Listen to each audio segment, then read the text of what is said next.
listening to The Mountainside, and joining us in studio for this episode is my friend Christine Koeppen. She's a barrel racer and horse trainer, brand manager at Cowgirl Magazine and the Fence Post, hunter, advocate, and volunteer for Coloradans for Responsible Wildlife Management. Her and her husband Casey are owners and operators of a top-notch outfitting business. She's a mother, and what an incredible person. I've really enjoyed getting to know Christine over the last couple years, advocating on wildlife policy. But this was great to have her in studio and get to know a little bit more about her background, how she grew up, running hounds, and so much more. This is one badass female. It was an honor and privilege to have her on. Thanks for listening to The Mountainside. Enjoy our conversation. That's crazy. You've had like such cool people on here. I'm so it's lucky. It's insane. Yeah. Well, I'm honored to have you on. Well, I'm honored to be here. Well, thank you. Yeah. I'm honored to be here. You've been on my short list for a couple years. Yeah. And it's so crazy because the podcast is growing like so much. It really has. Yeah. Just in the last year or two, I feel like you've exploded. Yeah. It's been really awesome. It's like my favorite thing that I do. I love that. If I could just figure out how to do this and only this, like do 3 a week. Yeah. I would, but unfortunately, podcasting doesn't pay as much money as I need to make. Right? Yeah. And that's unfortunate. Or I haven't figured out the model yet. I know. You need to. How does Joe Rogan do it? He was already independently wealthy, wasn't he? Yeah, I think, I don't have any celebrity status. I think he already had like the status, and then being the first in it. Right. And it's crazy because it's almost been a blessing to me. Like I've found my faith here at the podcast. Like it's brought me back to faith. Yeah. Like hearing other people's stories and firsthand accounts. And like, I'm so fortunate for that. And I think it's the size that I want it to be is what I've realized is like, I know a bunch of the guys that do protection for Rogan and like Sean Ryan and, the amount of stuff that they have to deal with, or if you say one little wrong thing. Right. And like everything has red tape over. I mean, look at Dan Gates. Yeah. Credible death threats so much that he has to have a security detail at some of these public events. I know. And the last commission meeting, it was intense. Yeah. It was really intense. And then I found myself sitting, we were eating, it was lunch break, and the windows were behind us, and it was like me and Jessica. And he came up to talk to me, and like the fire alarm started going off, and I was like, I'm like, don't stand in front of me. Right. Then you have to go through me to get to you. Like, get out of here. Fine. But yeah, I felt for him because I know as he's the most stoic and tough man that I've ever met. But it still it works you, and I can see that a little bit. It's a lot. It's a lot. It's unnerving because I work kind of on the fringes in that industry where people have to have protection, and I have to work closely with the protection in my role. Yeah. Because I'm kind of like sussing out the venue.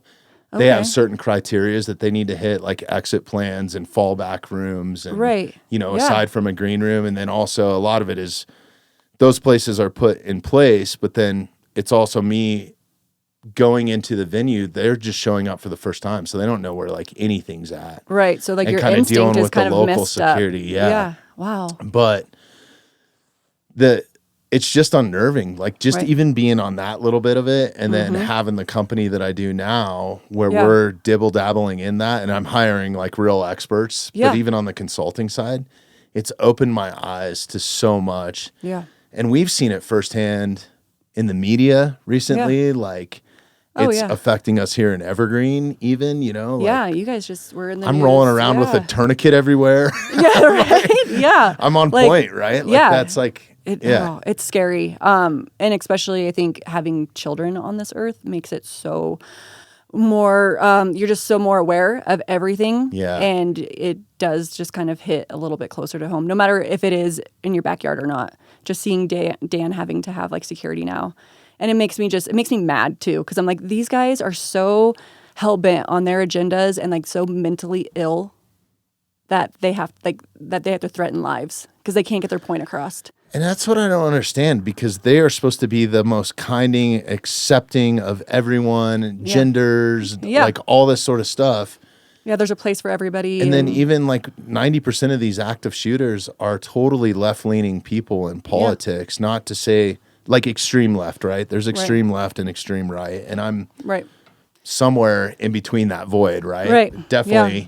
You all know what side I'm on, but yeah, but I mean, but it's right now it's just sheer madness. You would think there would be some radical NRA type person, but it never tends to be. yeah, I feel safer at NRA shows or hunting shows and banquets and than I do anywhere else. Yeah. Than I do at Walmart. Like if there's people like packing guns, I'm like, okay, I know who to be next to. You know, Right. like one of my really good friends, he always is carrying, and he carries even into church and things like that. And I'm just like, I'm so glad you do, because you don't realize how like comforting that is. And for people to be like, where they're like, you're making me uncomfortable. I'm like, see, something's crossed there. You didn't. I'm sorry who lied to you about protection and like what these kind of like what I say are people, but like just people who don't just go up and blow up, you know, gas stations and schools and things. I was like, I'm so sorry that was like what you've only seen in the news, but we're not those people. And somebody's carrying into a church, it's because of protection. It's not a threat. So yeah, it's just gotten wild, and it's really hard to explain to kids, as you know, because they don't understand.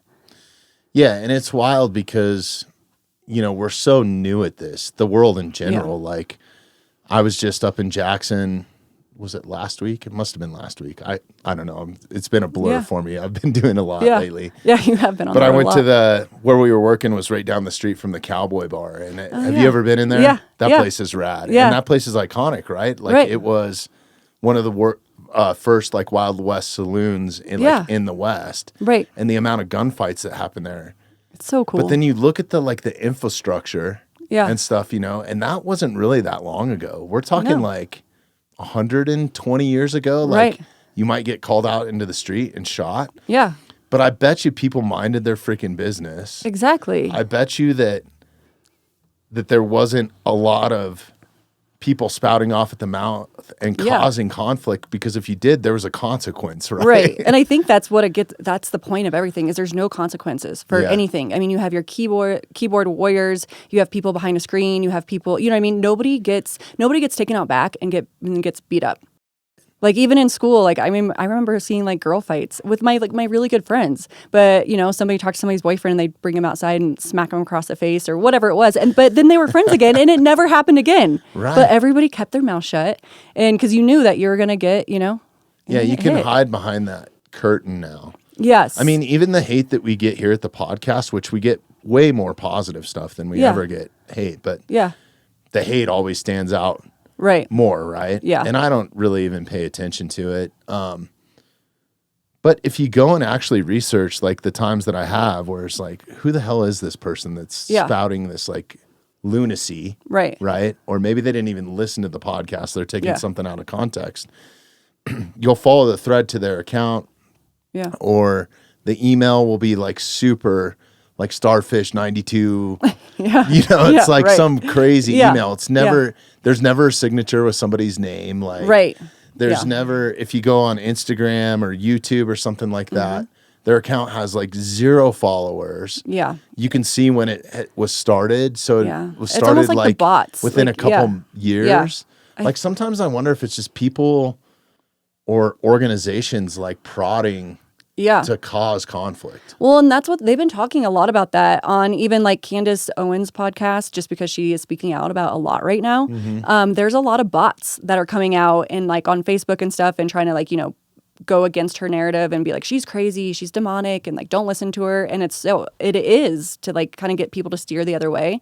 And there's no like actual person behind it. It's just like either bots or it's like a corporation that's just sending people out, just be like, just go make, you know, a ruckus, or just go, you know, get people's, you know, have them thinking like, oh, this is really cool. But, oh, wait, this person thinks that, you know, they're doing this just like, you know, like the lion hunting. They're killing moms and leaving kittens, which, you know, that just was crazy. But then there was a lot of bots that were coming up because we had the same kind of things on Dan's podcast and just on CRWM's Instagram comments. That if you would try to like follow them and see who they were like going towards, you couldn't find somebody. Like it was kind of just like 0 followers. Just like a followed fake 2 account, people. Yeah, right? like fake Pretty much. accounts. And so I think that is becoming like a thing, like where it's just, there's nothing behind it. Yeah. It's just disruption.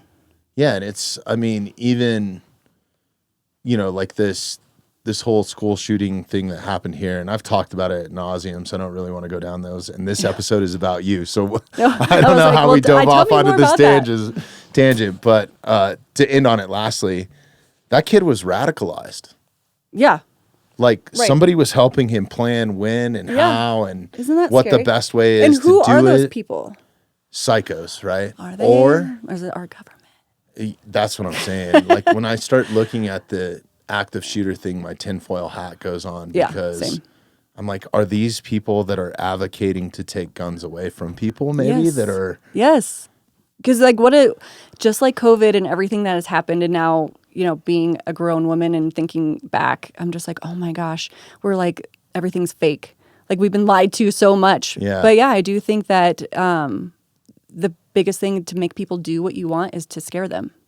Oh, 100%. Right? Like anybody is going to do anything in fear. Or take something away from them. Exactly. Yeah. And so I think if you can scare the masses, then they're going to say, yeah, we need guns taken away. And yeah, like all of our wildlife's going to be gone. Like, yeah, we need people to stop hunting them. And, you know, it's just going to go. Now I heard something about ticks, that they're finding like more and more ticks, and they think that they're being kind of planted, really, because it's going to be like the next pandemic for like Lyme disease, and like they can actually like make you have all kinds of issues, and like Lyme disease can actually make you allergic to meat.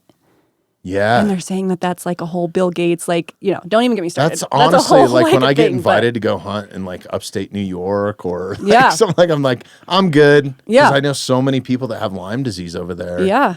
Yeah. We just That's got back from frightening. East Texas, and Hadley he was fishing at the pond, and he had a tick. And then my dad said that he found some ticks, and I was just like, I can deal with a lot of like bugs, and I'm for all of that.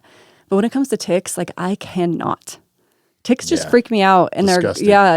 I Torch them all. Yes, seriously. And then my husband got home, and he was like, "Oh, I pulled a pallet into the garage, and there was like ticks like coming out of it." And I was like, "What?" I was like, "Burn down the house, Right? Like, let's just move." Right. That and bed bugs are. Yeah. Yeah. Gross. I don't know. It's disgusting. But yeah, so Yeah, that's, like, I the guess next one. that's kind of, it's infectious in people too, right? Like Right. this poison or Yeah. the tick of the community, right? Like it's just like anything they're they can say to for scare harm us. Yeah. and disruption. Yep.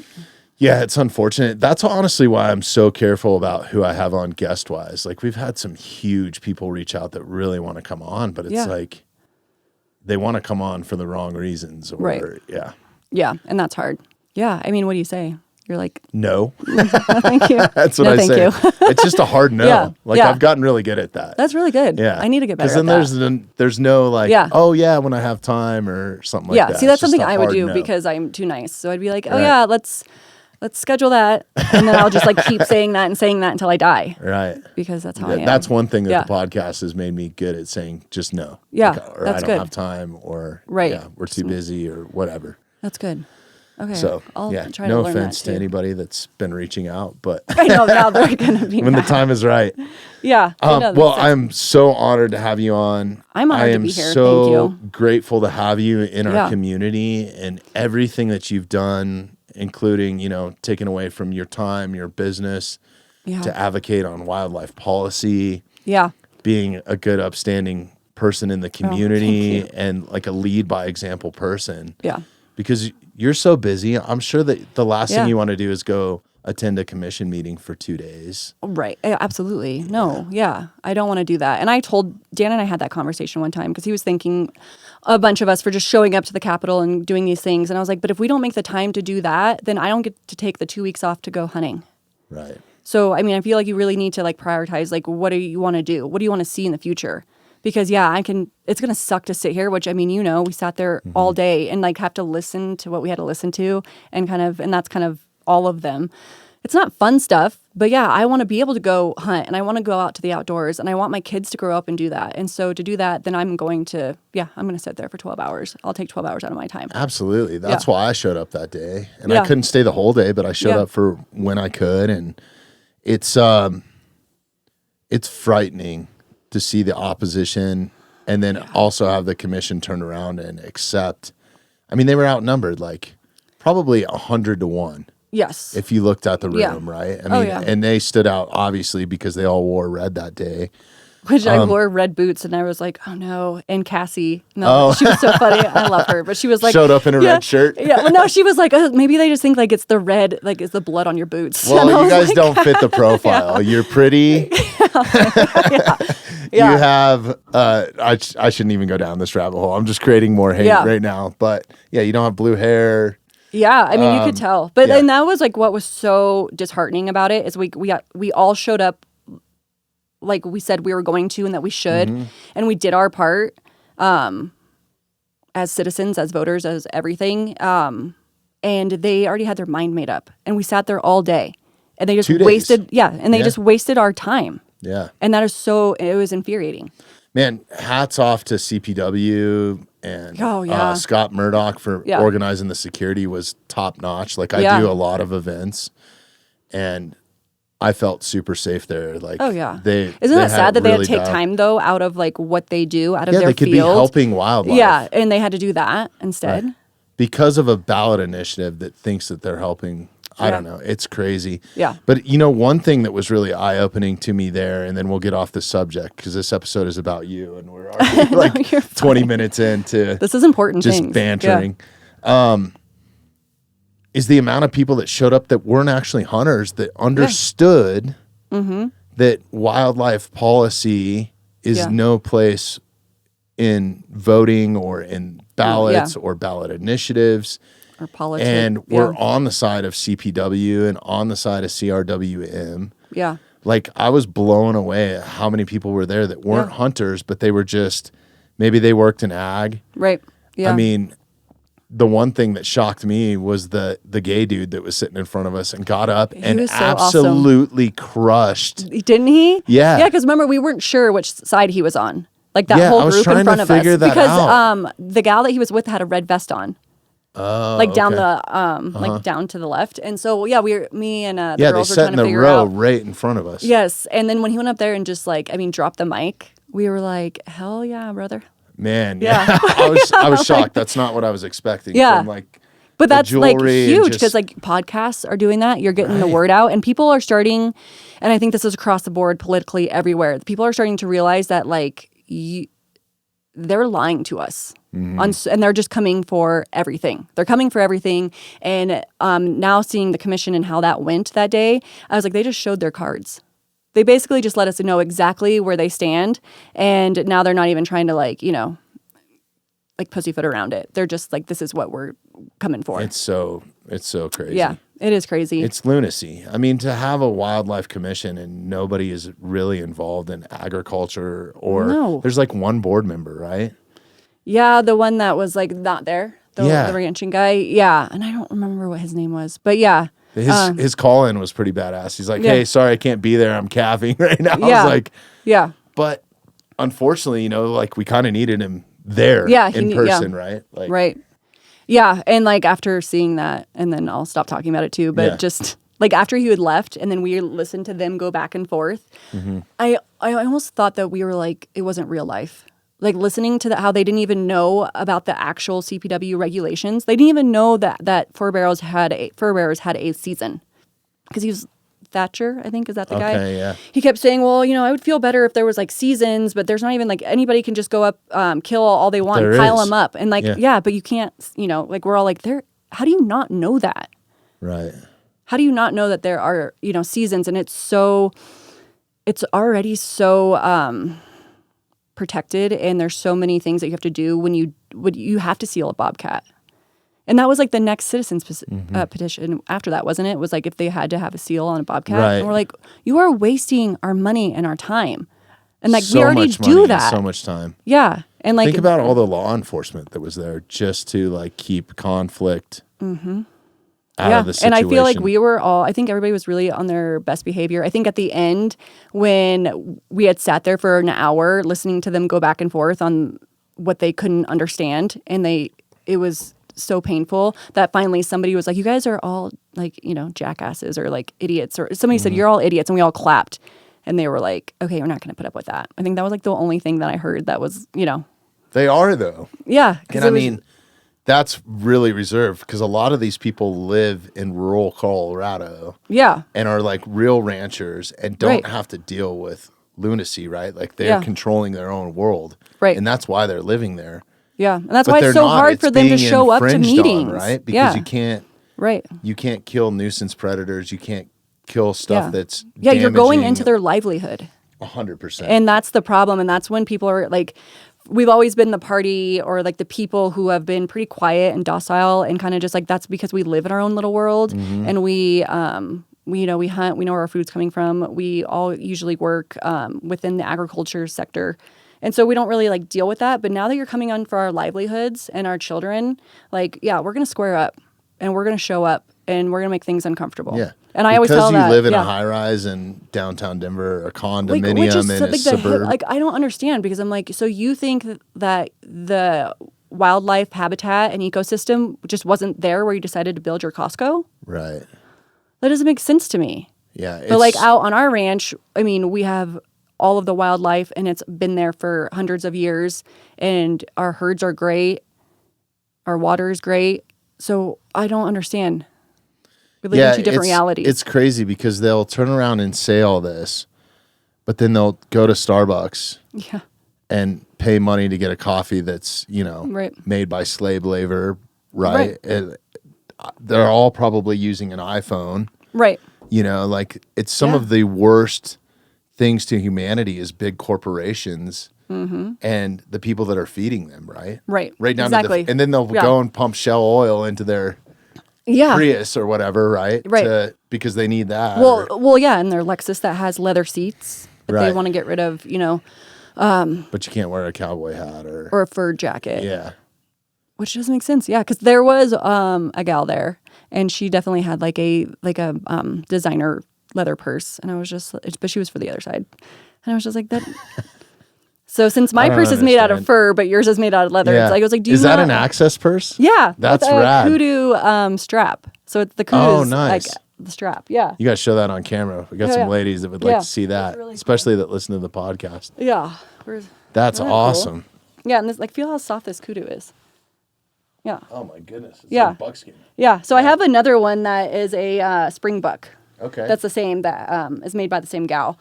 But me and Taylor, she was on here. She got one too. And it was funny because Adam picked me up because we went to the CBW commission together, and I had my purse on, and I was like, "Hey, I'm gonna use your restroom before we go," because I just met him at his house because we kind of live close to each other.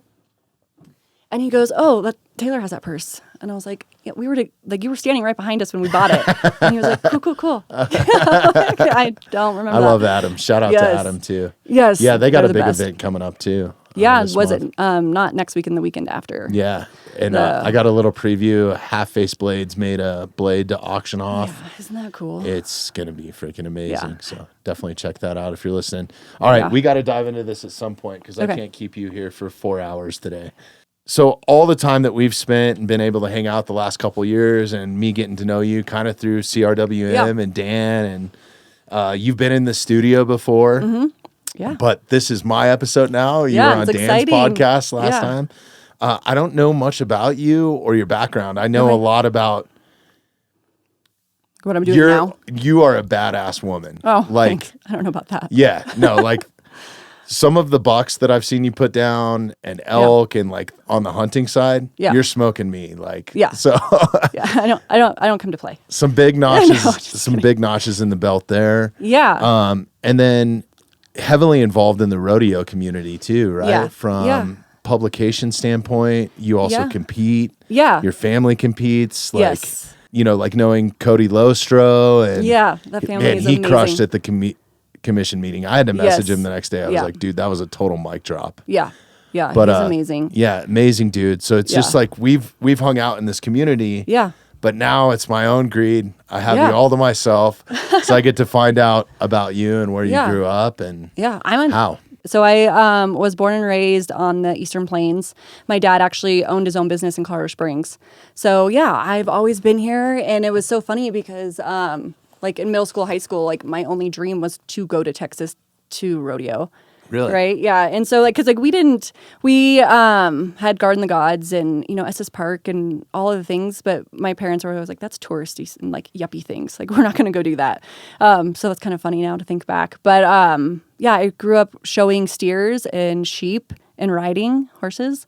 And I've always been in ag, and I'm so blessed. And I don't realize, like looking back, I realize now how blessed I am. And it's just full circle, because I remember being younger and being like, I want to go to the mall, or I don't want to have to go out and do chores in a snowstorm. Like all my friends get to go, like roller skating and go out their front door, and they're in town and they get to go whatever. And I was like, I have to go, half a mile to the barn and back, and that's hard. And it was now I'm so thankful that I was raised in it. But yeah, and then I drifted to Texas finally in high school on the back of a barrel horse, and graduated high school there. Really? Yeah, and went to college there. And then my dad was in Iraq he was a private contractor. And so my mom needed help up here, so I ended up moving back to Colorado just to be with her and help her around the place. And I've been back ever since. So when did you start competing on horseback? And was it barrel racing, or was it everything? Everything. Yeah, so I did 4-H, and so I had to do everything. So my dad always said that if I wanted to barrel race, I had to learn how to like ride English and like really learn to ride. So I started doing like lessons, and my mom rode, and she barrel raced too. Oh gosh, how old was I? Probably like 6 or 7, but we always had horses. So I always rode with my parents like as a little toddler. And then I started doing 4-H and competing at like 9 or 10. And then I showed, my steers at like probably 12. And so that's like where it started. And now I have some colts that I'm running and training for barrel racing. And then my sister-in-law competes and my mother-in-law competes, and they're badasses. Yeah. Yeah. And so it's just been fun. And Casey, my husband, he was a bull rider. Okay. And so he was actually the Colorado Pro Rodeo Association. He was a champion, I think in 2005 or 2006. Awesome. Yeah. And that's actually where I met him, was through rodeo. Like back when I was 16 when I met him. Okay. Yeah. So it was kind of cool how it's, again, full circle. God has like the craziest plans for our lives. It's a good community of people too. Like I kind of grew up in it with family members and stuff, and had a bunch of uncles that were like bull riders, but it's really like a community that helps each other out from what I saw. Oh yeah. And it's pretty and wild. And it's cool. Like, in the high school sector, I think it's the only high school sport where you can win prize money. Yeah. Right? I think so. Yeah. I think you're right. And then you get to travel. Yep. And Yeah. You the travel that's involved is. Right. And the families that you connect with during all of that, even showing and 4-H and stuff, they become like lifelong friends. It really changes everything. They're there for you.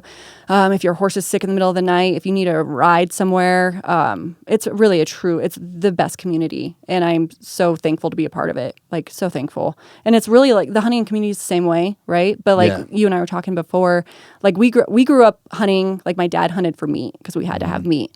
And like we had some cows, but we had to sell them to make money. So we couldn't eat, we had to eat like antelope, which I was like, why do we have to eat wild game and everybody else gets to eat beef? Oh yeah. Yeah. You couldn't afford to eat the beef, right? Like, yeah. That's your commodity. So like, so I didn't think about it that way. Yeah.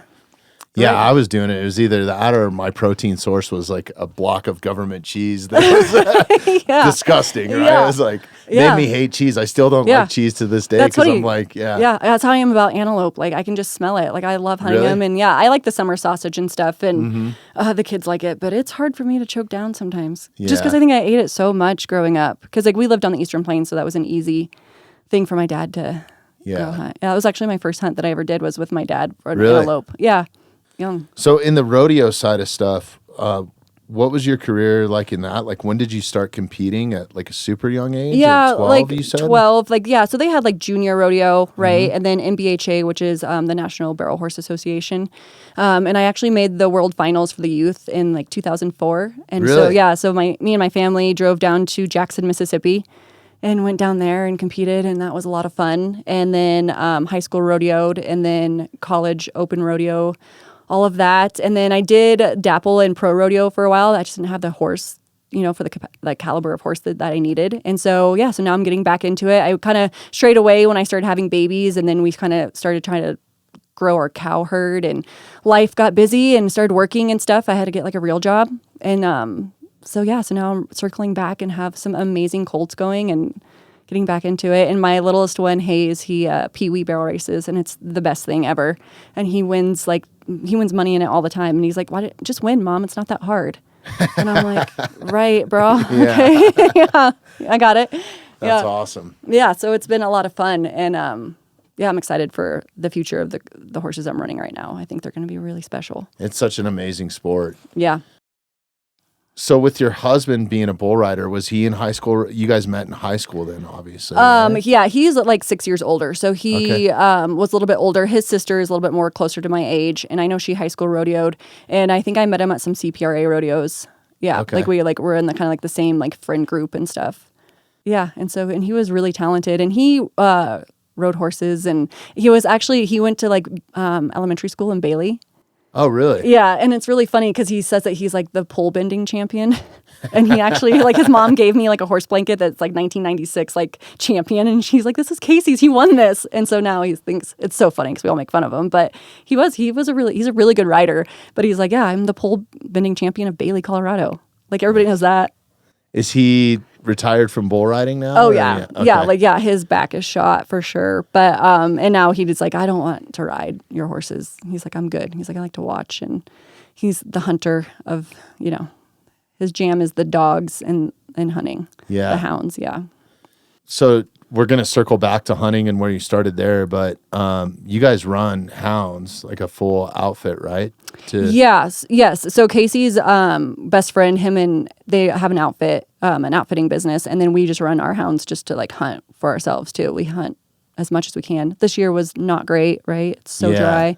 No snow, right? Yep. Hard to cut tracks, I would imagine, right? Because isn't that like 90% of it is cutting a set of tracks on snow? And right.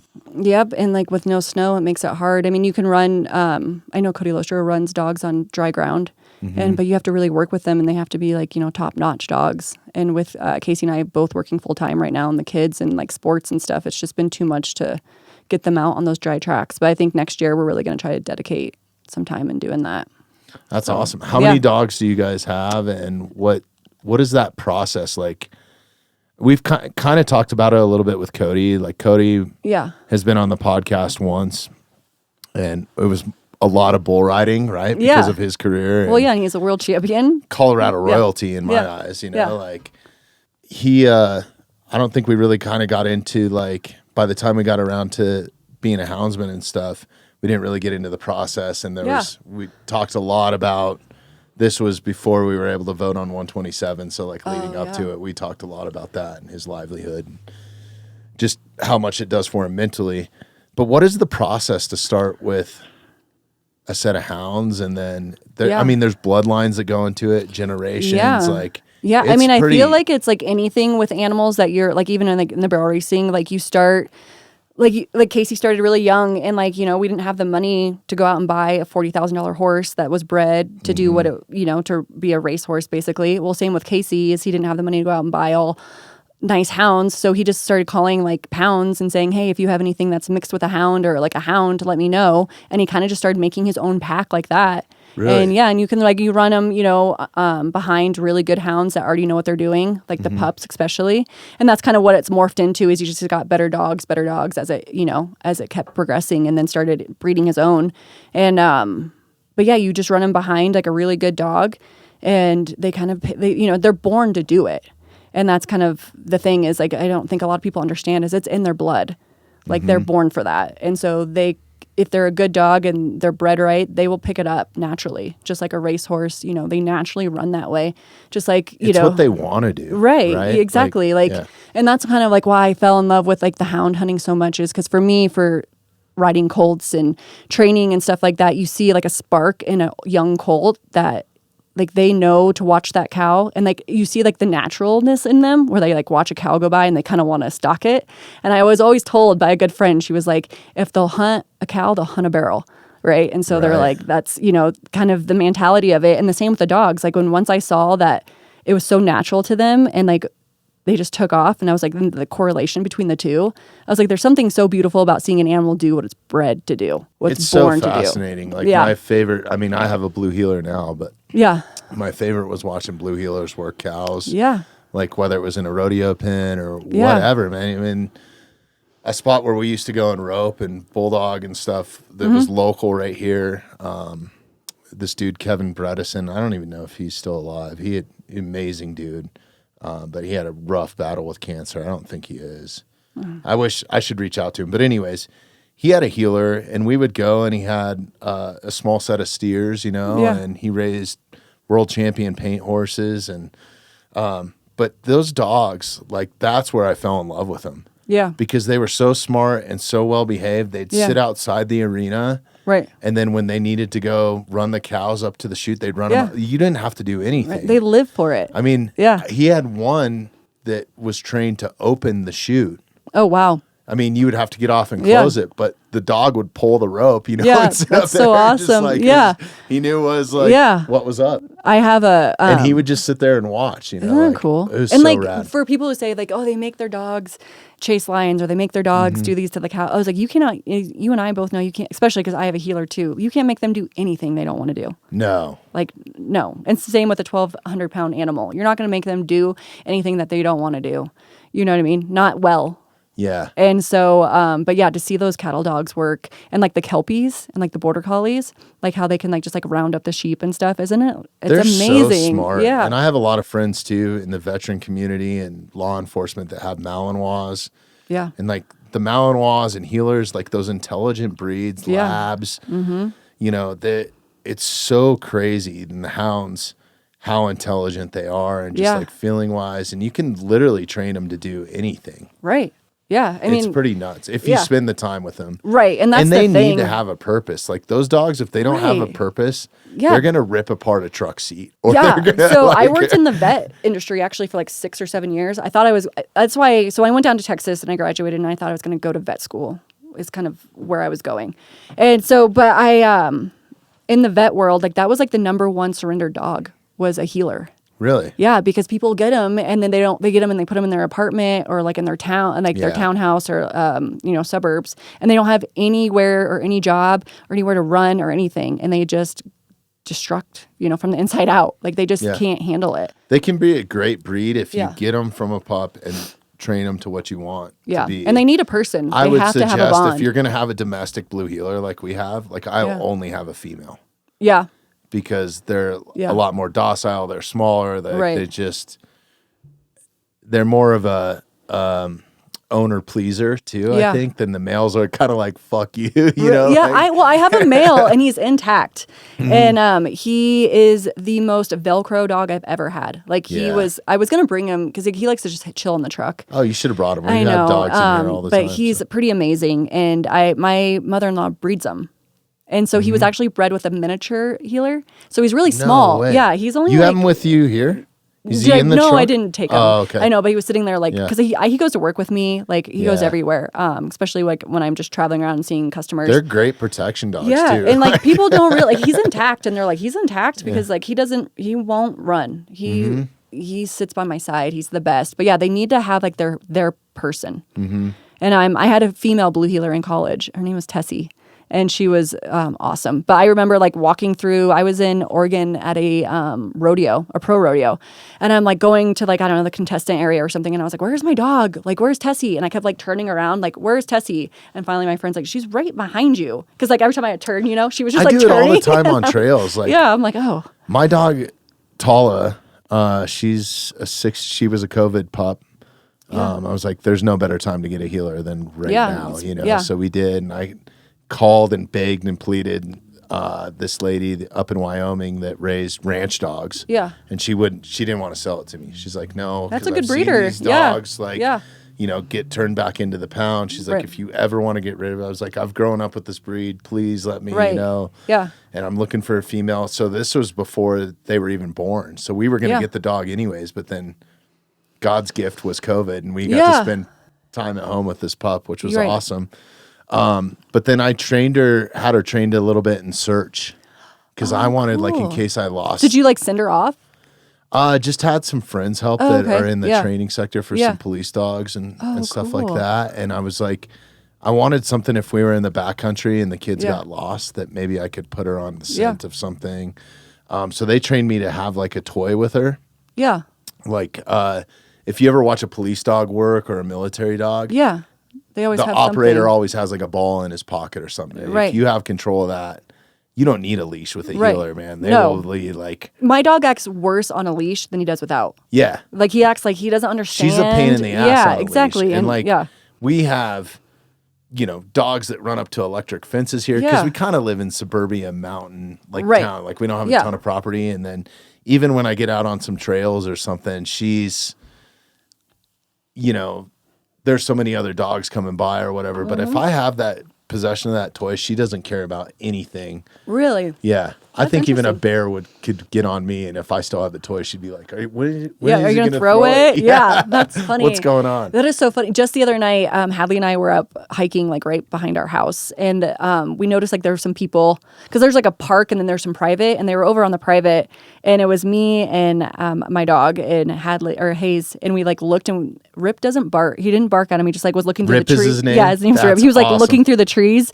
and it was kind of funny because we all like three looked at each other and just started running because we were like, we don't want to talk to people. But Rip never like said anything. He just ran with us. He understood the assignment just to be like, let's just get out of here. Let's go. Yeah, let's go. But they're the best. Like I could imagine putting him on a leash. Like even when I take him for work, and I used to go to Broadway Dodge all the time. I used to do Brandon's Dodge, remember? Yep. And I would go in there and talk to Hal, and he'd be like, if you're not in here with you, like if you don't have your dog, then go away. Like he needs to come in first, right? Right. And he always came with me. But I got him he was born during COVID too. Okay. Maybe like right before COVID. Maybe it was 2008. Yeah, it was COVID era. And it was just kind of me and him at the house all the time because Casey was still up in Jefferson. And we bonded, and it made him like, he does not leave my side. That's awesome. Because it was Is he docked too? Like yes. Yep. So he's docked, but he's still intact. Nice. And he's not aggressive. Like dogs will run up to him. And when you say intact, you mean he's got his balls, yes, right? He has. Yes, cool. sir. He has his balls. Yep, he does. Awesome. Yeah. And he doesn't run. Mm-hmm. He's just too worried. It's the bond. I don't even think it's like a train. It's like the bond that they have. Yeah, the bond that they have with you. It doesn't matter if they're intact or not, or if there's because like our neighbors, I'm sure have females. I think one of ours that has a female, and she's in heat. I would never know because he don't take off. Yeah. Yeah. I mean, I would beat him if he did, and maybe he knows that, but no, he doesn't leave. He doesn't want to leave, and so he's worried about what if we're gonna go ride or if we're gonna leave or. Yeah, what are we doing? What are we doing? What are you doing? Because what you're doing is what I'm doing. Exactly. Like, that's exactly how mine is. Yeah, he's like, hell yeah, I'm in. Whatever you you can want to do. take her anywhere. Yeah. And it's so funny. We had a bad experience during COVID because I dropped her off at a vet, and they didn't let me go in with her. Oh. And they were all in masks. Yeah. And stuff, and they did something to her there. Like they held her down and sedated her, and she was actually bleeding when I got her. I was so pissed. My gosh. I was furious. So now she does not let strangers, like if they go in overhead and she's all black. Oh yeah. Like she's got a few white marks on her face, but she's like super black. Yeah. And she looks like a happy dog. Yeah. But if she doesn't know you, and like people will just be like, oh, they don't even ask if they can pet the dog or whatever. So I've been running like the do not pet on the collar and stuff like that, just so she doesn't nip it. She'll nip at somebody if they go over her head, but they have to be like in her bubble. Yeah. Well, I mean, I feel like with a healer, they're like little raptors anyway. Yeah. Like you shouldn't never. Land sharks like I mean, growing up the way that we did in like out west and in the country is like not to pet a healer.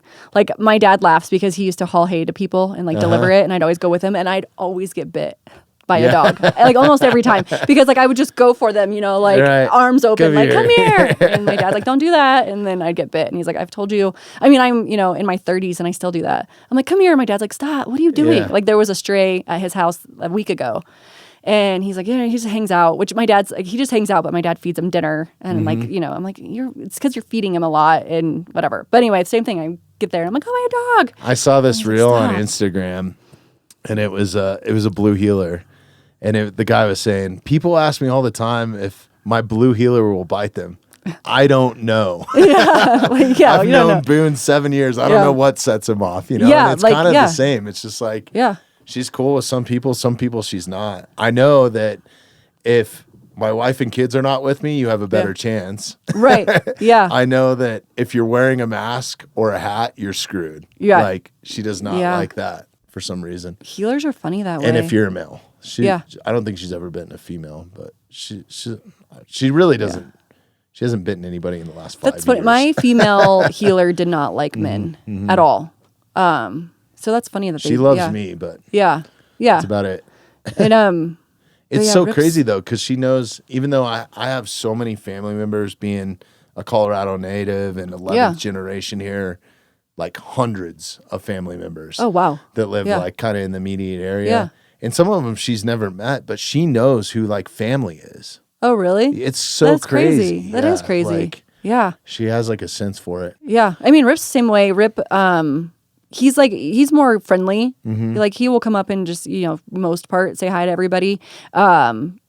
He won't go, like, if Casey's home alone, like, he'll just go hide. Casey's like, I haven't seen Rip. Like, I don't know where he is. And because he's pouting because he didn't get to come. So he usually goes and, like, hides under the deck or whatever, right? And because he's like, I'm just going to starve myself because my mom didn't take me. But, yeah, he's really good with the kids. Mine will hide when she's done something wrong. Oh, yeah. They, like, she loves to get into the trash. Like, if we leave trash in the trash Yeah. can, she'll figure out a way to, like... Yeah. She opened my daughter's dance bag the other day, and it must have had like chocolate on a $20 bill. So she ate half of a $20 bill. I'm like, so she owes you you've $10. gotta be fucking kidding me. Yeah, they are crazy dogs. They are so wild. They're But the best. if she doesn't greet me at the door, I know she did something wrong. Right? And sometimes Isn't I that can't figure funny? out what it Yeah. is, like. Yeah, Rip's the same way. like- If he at one time, because he used to tear shit up bad. Yeah. And we finally beat it out of him, I guess. But I was with my mother-in-law, the one that bred him, and we were like Christmas shopping here in Littleton or wherever we were at, and she had a big paper towel roll in her truck, and we opened the door, and it looks like confetti. And I was just like, sorry. And he did that at our house too. We came home and I opened because you can walk up the stairs and open the sliding door. And there was it looked like this much confetti all through the house. And it was toilet paper. And he got into our big Costco thing of toilet paper and just little tiny shreds of confetti everywhere. Wow. And I was like, wow. We're going to have to put you down. Right. That sucks. But he got over it pretty quick. I had an earlier healer I had was like klepto, but she loved gloves. Yeah. I And feel she like would it's like in their genetics. She would steal gloves and stash them throughout. So she'd go next door to the construction site and steal all the guys' gloves, and then I'd have to funny? walk them back over there. I'm like, It's sorry. embarrassing, yeah. Rip did that to our neighbors, squeaky toys. They had some boxers, and he on our porch would be new toys all the time. And I was like, I know I don't buy you toys, so that's coming from the neighbors. And so I'd have to text her and be like, hey Jamie, sorry, Rip brought your chicken home again or your squeaky toy, and she's like, it's fine, just let him keep it. And I was like, no, because he's gonna just keep coming over and taking whatever you get, because he's like, oh, this is nice, thank you. you. Should have brought Rip. I know, I should have. I thought about it. And everything. Yeah. Next time. I will bring him next time. You don't know He's the this, best. but because you signed up to be on the mountainside or you're doing this one, you're expected to come back. So yes, I would love a lot to. of times we have some of the guests have been on That's 6, awesome. 7 times now. Yeah. So. Yeah, I've seen that. That's cool. But because awesome. the conversations are so much more than an hour, right?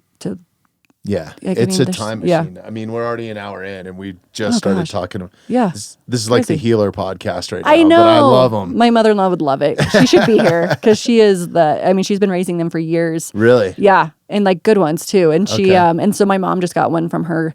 It's actually the same mom of Rip. My mom just got a daughter. And named after Rip from Yellowstone? It was right before Yellowstone. Really? Yeah, I think I just wanted something short and something, I don't know.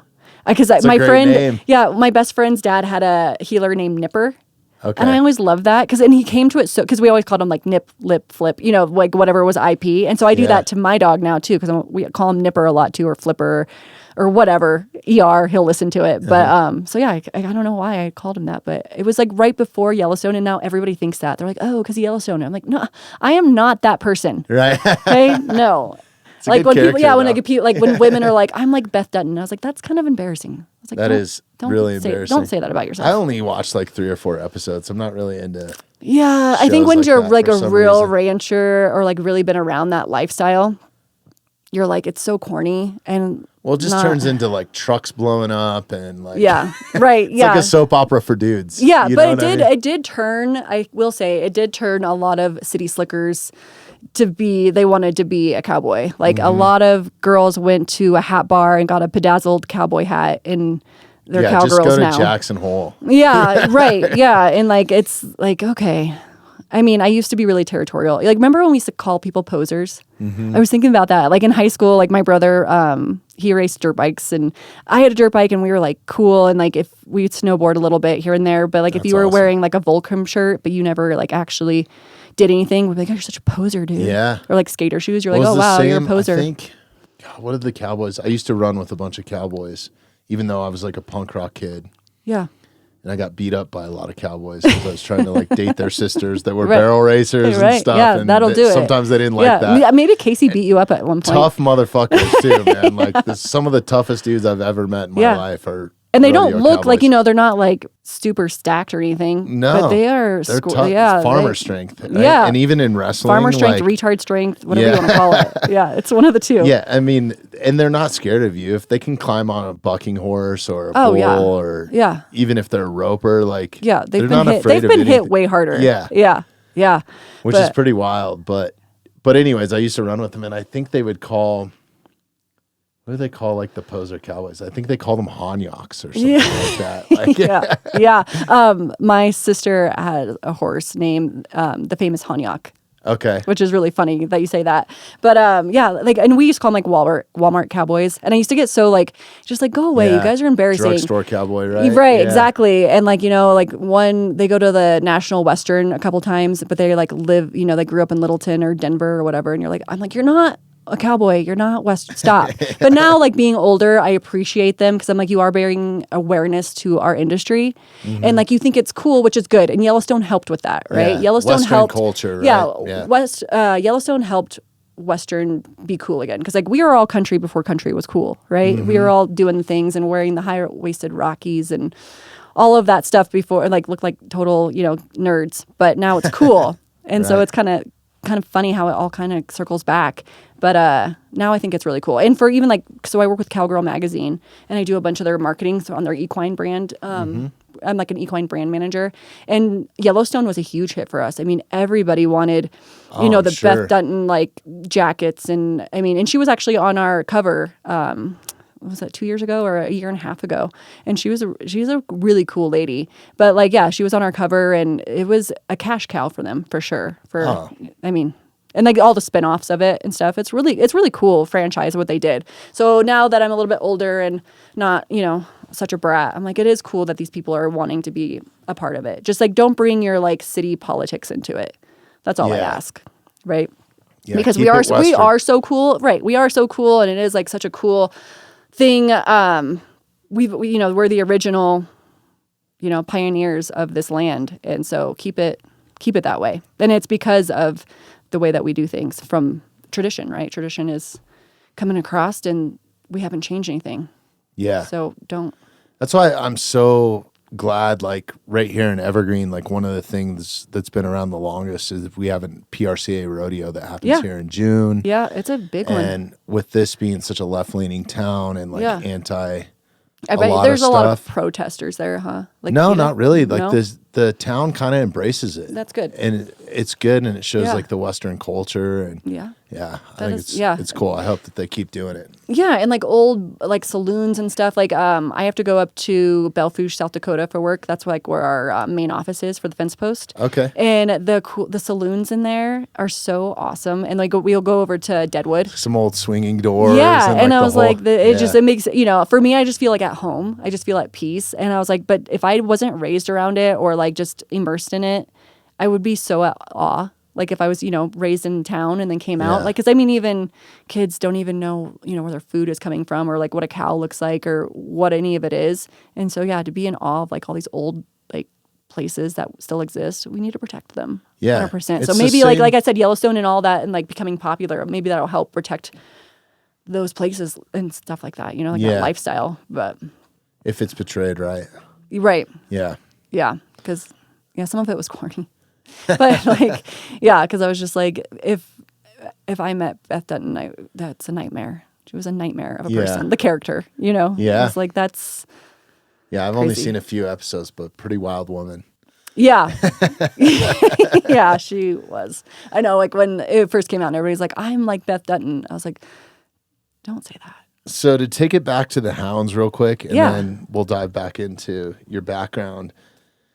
with the hounds, I mean, Rip is obviously in the house. Yes. But like, are the hounds, are they strictly like working dogs, or like, how do you? Yes. They're not allowed on the couch. So Cersei was one of my husband's dogs, and he actually gave her to Cody Lostro to help get going.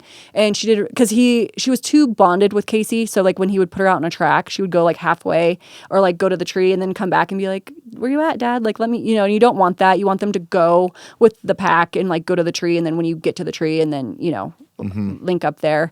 But she kept coming back. And so she just wouldn't really hunt really hard for Casey. So he was like, "Cody, you try her." And I guess she worked awesome for Cody, obviously. And then he kind of went a different direction with like running dogs.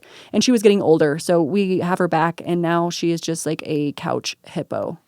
And it's so funny because we still put her in the box when we go and stuff. And she's so excited. And we have a hairless cat.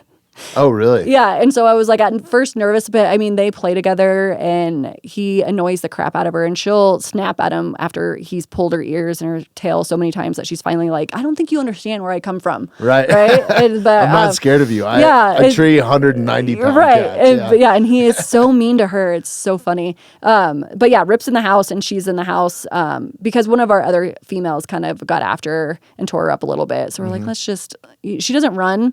I mean, and for a hound, that's pretty, impressive too, because she doesn't just take off on like a trail or like a scent or anything. So she likes to stay around the house. But the other ones, we have like a really nice like barn that my husband built, and they actually have a fireplace in there, actually a little electric fireplace. So Casey doesn't want his hounds to get too cold in the winter. Absolutely. And I was like, wow, you have a nicer place for your hounds than I do for my horses. But so we keep them out there, but they're in a really big run. So they're not in kennels, which is nice. And then we'll let them out. We have birds too. So we try to, if we have the birds locked up, we'll let them out. But like Cersei doesn't, we have another female, Kimber, and she doesn't mess with our birds or the cat either. It's weird. Like, it's like, I don't know if it's because he's hairless or if they're just not sure. Because it's not they're big enough. Yeah, or they're just like, well, because the males, it's funny because he'll like tight walk like the hound pin, and the two boys like want to eat him. And he's kind of like teases them, and it's like, "Oh, I almost slipped. Just kidding," and they're like, "Oh, we get a chance at you. We're going to tear you apart." Because then a lot of hounds are trained on house cats, just to like chase them. Really? Yeah. And like even Snipe, if I'm riding in the arena, like, and he's just playing, Snipe is the cat, he will run up the tree just to, it's like a natural thing for them to do, just playing or whatever. He like runs up the tree, and so that's why the fire department has to get him out of trees. In the exactly, city it's natural, just like lions. It's natural for them to go up, and Snipe likes to just run around or whatever. But that's how they train them, is with cats or feral cats, and like just because they'll run up a tree, and then it teaches the dog to chase them up a tree, and so I'm always wondering if they will tear him apart, which they probably would if they got out. But the other two just love him. Like, they don't, and Rip doesn't mind him. I mean, he'll snap at him because, like I said, he's like an annoying little brother. But yeah. So they're out, and then but we try to keep them. The more that you keep them solely working, I think the better they work for you. But they all love Casey so much, and so I always tell Casey, I'm like, they work harder for you because they love you. Of course. You know what I mean? Like, they want you to be so proud of them for getting that lion. It's that unconditional love that dogs have. Right? Yeah. Like and Rip has for you. Yeah. And once you get to a tree and they come and like you walk up to the tree and they come running over and like bombard you, and they're like, "Look what I did. Look what I did for you." And like you can't help but just be like so ecstatic and so excited for them. That's so awesome. Yeah. And like especially our pup, Boomer, when he first got his first lion, it was so exciting. And he was so excited, so that made it even more exciting. Yeah, I've only got to do it a couple times with a friend that runs some dogs, and it is one of the most physically taxing things that I've done. Oh yeah, for a fat guy. Fat, like you have to be in shape to keep up with those dogs, and there's a lot to it, and there's so much going on. But man, it is magnificent to see a lion that close. Like all the lions that I've ever seen, short of being in a zoo, have been like in my peripheral vision, and it's been for like a split second. Like I've never had a lion like close encounters like that. Where you can just sit there and like awe at them too. And they're such amazing animals, like athletically, and then to watch the dogs do what they do and like truly be in love. Like you can see the smiles on their faces. Yeah.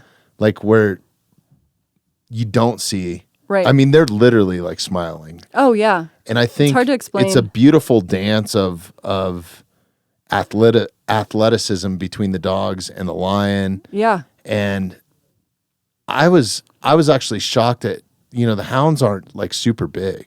No. Like the lion could kill one at any time it wanted to. Yeah, and they if it do. knew. Yeah. And like that's happens a lot. It could happen a lot. It just depends on like, I guess the situation. But yeah, they're not very big. But yeah, those hounds are so excited. And that's the thing is they don't care if you kill that cat or not, right? They're just so happy to get to the tree and that they got it up the tree and then like, look at me. That's look their what job. I did. That's all. Yeah, they're so excited. And I think that was like really misconstrued during the 127 is the hound part of it. Mm-hmm. And but yeah, they're our family. Like they're just like Rip is our healer. They're our family. And when they are out and we have like, especially in the summertime when the doors are open, they all run in the house and loaf over the couches. And that's why I always say no hounds on the couch. But, like they know like we're their family. And so when they get to like do something, it's so bonding to do that with them, to like let them do what they were born to do. And do that next to them, just like a horse. Like when you get to race a horse and train them and like you really have that great bond with them, like I feel like they appreciate you so much more too. Yes. You know what I mean? Like, thank you for letting me live my legacy and my tradition, and like really be their full selves. It's so cool. It's so cool to be a part of. And how the two correlate. It's amazing. It's that's honestly where I think bad animal or pet behavior comes from is if they're not allowed to do what they were intended to do in some sort of form or fashion, right? Right. Like, yeah. With horses, like I grew up with horses too and was super fortunate that I had friends that had horses and then I had one of my own and they're freaking amazing animals. What they can feel, just like they can sense fear, they can sense it all, right? But like having that purpose, I think, is so huge. No matter exactly, and think about it for what it is for us. We have to have purpose, and we, you know what I mean. We act the same way. We get bad. Again, back to our mental illness talk a little bit. Is like people growing up in concrete cities that have no kind of, that we weren't built for that. We weren't built to not be outside all day, just like little boys. I have 2 little boys, and like. Them being inside under fluorescent lights is like the worst thing that could ever happen. Like they need to be outside and their just whole demeanor, their mentality changes. And it's the same for animals. Like they need to do what they were meant to do 100%. So when you walked in the studio, I was on the phone with Doc Kate and one of the things that she's doing, shout out to Doc Kate, amazing woman. Yeah. And good friend. She is doing some studies right now, and she's working with a nonprofit called Vogue that advocates at Congress. They're trying to get the VA to subscribe an option to prescribe outdoor therapy over SSRIs or as an alternative like choice, right? Absolutely, yeah. Because there's this big stigma at the VA where they're just shelling out SSRIs if guys are having trouble, and a lot of guys are finding purpose and gratification in being in the outdoors, whether it's hunting or whatever, just being on the trail. Well, her being a neurophysiologist, she's put some real study into like why does it make you feel good? Right. And, sunlight plays a huge part of it. Right. But what she's found in all the studies that she's been working on this project for quite some time is there's all this bacteria that you get, even if you're just trail running on the trail, that sets off certain receptors in your brains. Oh, wow. And funny enough, there's bacteria in animal hides too that do the same. Or like when you catch a fish, like there's bacteria on the fish that... Wow. That's so cool. It's it makes really, sense. really cool, right? Because that's where I feel the best is when, like if I'm having a shitty day, all I have to do is, even if there's 100 people on these trails, is just go get on a trail, be outside, be around some trees. By myself is always better, but like, it changes my mood like that. Yeah, and I always tell my husband or whoever, I'm just like, I just need the motivation to get outside. Once I'm out that door, I'll feel better. But it's like, getting off the couch and getting out there. Because I feel the same way. Once you feel accomplished, especially, working with the horses all day or hiking. Like the other day, Hayes begged and begged to go on that hike that I told you about. And I was like, I really don't want to go because I'd been sick all weekend, and we went and I felt so good. I'm so glad we did. And then we found a badass deer shed, a mule deer shed. Oh, really? Yeah. And Awesome. so I was like, okay, thank you for making me go. And he was like, yeah, duh. And like I'm like walking up this hill, like out of breath. And I'm just like, oh, okay, this is good for me. I need to do this. Yeah. And he's like running up the hill, like singing and talking and asking me 100 questions. And I was just like, oh my gosh, shut up. Like, because he's just like, whoa, going up. But like that, yeah, you have to be outside and you have to like feel, I think that is a God-given thing to the human race, is like you need to hunt for your food. You need to build your own homes. You like a man needs to do these X, Y, and Z things to make them feel fulfilled. Agreed. Like that is I think you 100% have of to all of work it. with your hands, and like there's nothing more gratifying than providing your own food source, I think. Yeah. I think that's a everything. huge part of it. And it's crazy because like I even have to like muster up the motivation and drag myself kind of to go do the things that I really love to do. Like even just Isn't that going crazy. I go to American Bowman, like, and maybe it's because I treat it as part of like a training regiment to lead into archery hunting. But I go to the gym like 3 days out of the week. No questions. I have to go 3 days a week. Like there's no negotiating. Right. Like this is my time. This is when I go. I go when I wake up. Like my whole day, my evening before is built around that. And that's really good for me mentally because I'm stacking up wins. Right? Exactly. Yeah. But even on those days where I'm like, don't necessarily have to go to American Bowman or something like that, which is this amazing private archery range. Right. It's all 3D targets. They're awesome. pristine. It's a 50 acres that I basically have to myself 99% of the time. That is awesome. It's incredible. And so I'll go there, and if you shoot all 40 targets, it's like about 4 miles of hiking and maybe 1,500 feet in elevation. So a lot of up and down. Yeah. And then you throw a 40-pound pack on and shoot while your heart rate's elevated. Like you have to hustle to get through that course in 3 hours. And you think about how good you feel afterwards. Yeah, but and I have to like drag myself out of bed, and I'm like, oh, I got to drive to Bailey. And it's like, it's only a half an hour down the road. You know? I mean, don't you think our like mentality is so backwards? Because it's like we should be like, we get to do those things. Like I'll do the same thing with the colts. Like they're sitting out there, and I'm like, oh, I need to go saddle 3 horses, catch them all, saddle them, ride them one by one, clean up after them, feed, and then I need to like, I should go on a hike, or same, I need to go to the gym, or I need to go up to the ranch and just, shed hunt or whatever. And I'm like, oh, that's just, I don't feel like it. I don't feel like and it's like, but we get to do that. And that's amazing, and I have friends that are going through cancer treatments or, people that don't get those opportunities. And I think we really just need to start changing our mentalities that we get to do that. It's not that we have to. We get to do that. And blessed is not even, I can't even articulate. I mean, it's very blessed and fortunate. But like we need to change that. And I needed the same thing. And I have to say that for my boys too, I'm like, you guys have dirt bikes that you get to go ride. I was like, you don't have to ride them, because like they're like, oh, because I'm like, you need to get your bikes out and ride. And they're like, oh well, and they have their own track, around the arena and stuff. And I'm like, we need to start changing mentality of like not taking things for granted. 100%. Yeah, I think that is the biggest thing that I've gotten out of the podcast. Like some of the amazing people that I've had in. Oh, I'm sure in the stories that you've heard. And oh my God, like it makes me so much more grateful for everything that I do have, where I think I got complacent before this, right? 100%. Like, and sitting down and hearing somebody's stories and not only their stories, just to like see, there's people that stand out in my mind that are battling with brain cancer right now. Right. That I love to death and are amazing human beings. And it's like, I don't have any problems. Right. I have zero. Exactly. And like what I think is a problem, like going to American Bowman's a problem. Like I'm looking at that. Yeah. I will snap myself out of that so fast. Yeah. And then, I look at guys and I talk about him ad nauseum, but he's one of the most amazing humans I've ever met in my life, and just salt of the earth,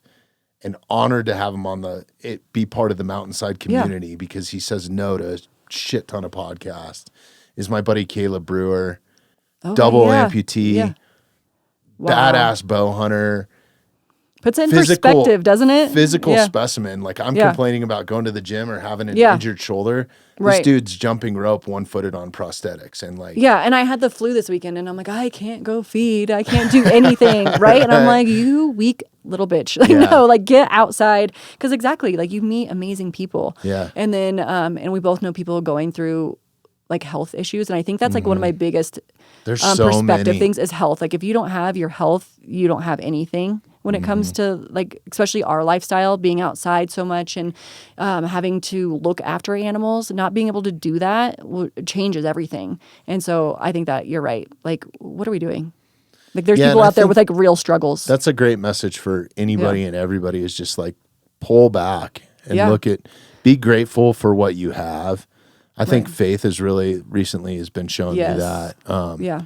To really be like the gratitude. That message is in the Bible so much, and not to make this a religious podcast, but I think that's one of the best messages in the Bible is to really truly be grateful for what you do have and not expect. Yeah. Because we just live in this society where more viewership, more listeners, consuming everything, more likes on my Instagram, more bigger coffees, whatever it is, you know, more sponsorship. I agree. And I'll echo what you said. My faith too it's grown a lot within the last year. And and even with Adam and Taylor coming into our lives because of CRWM, I feel like it was all part of the plan because they brought us closer, you know, in our faith and my walk. And it's the gratitude that's there. It's like, you cannot, it goes together.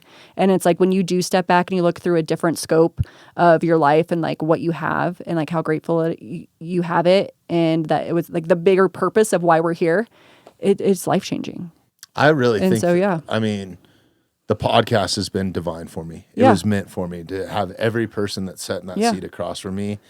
It took hundreds of people to sit across from me to change my mind. Right, because I was so hell-bent on my ways and growing up in just a family of like real men and really bad examples in religion and not in Christianity, but in religion, you know, like it's changed my mind. I love that. It's crazy. I love that so much. Yeah, divinely. And it wasn't easy. Right? I can see that. I can see I could be a little hard-headed. Yeah, and I'm a very open-minded person. I just wasn't to I don't think if it doesn't click yet, it doesn't. Because same, right? I grew up, it was always around and stuff, and I had friends that went to church, and I went to church with some family members, and my dad was actually raised Catholic. But the same, like I didn't have like the best role models on that side of it. And Rodeo has a really great faith-based community too, so that always helped. But it didn't click until it did. If that makes sense. I didn't receive it until I was ready to receive it. If that makes sense. 100%. Then that's when everything changed. Yeah. And then that's when like the right people started coming into my life, and things kind of started like moving just in a beautiful way. Not that my life wasn't beautiful before, because like everything that happened got me here. But yeah, it's just kind of cool how it's all pre-planned, but beautiful, and you have no idea that. Yeah, you don't really know. It's kind of a blank canvas, but it's shocking sometimes how stuff works out. Yeah. And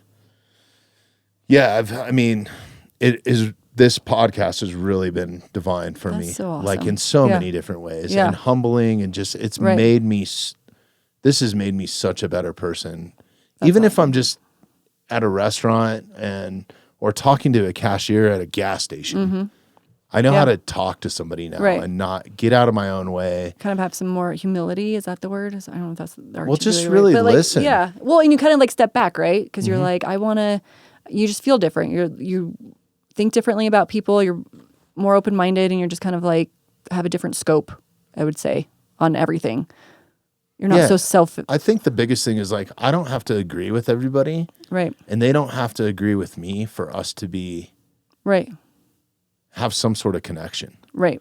Right. Or it's made me realize what a savage person is too. Like, and I say savage like in the best way. Like everybody has a little bit of that in them. Right. But it could be an 8-year-old kid that's battling cancer. Yeah.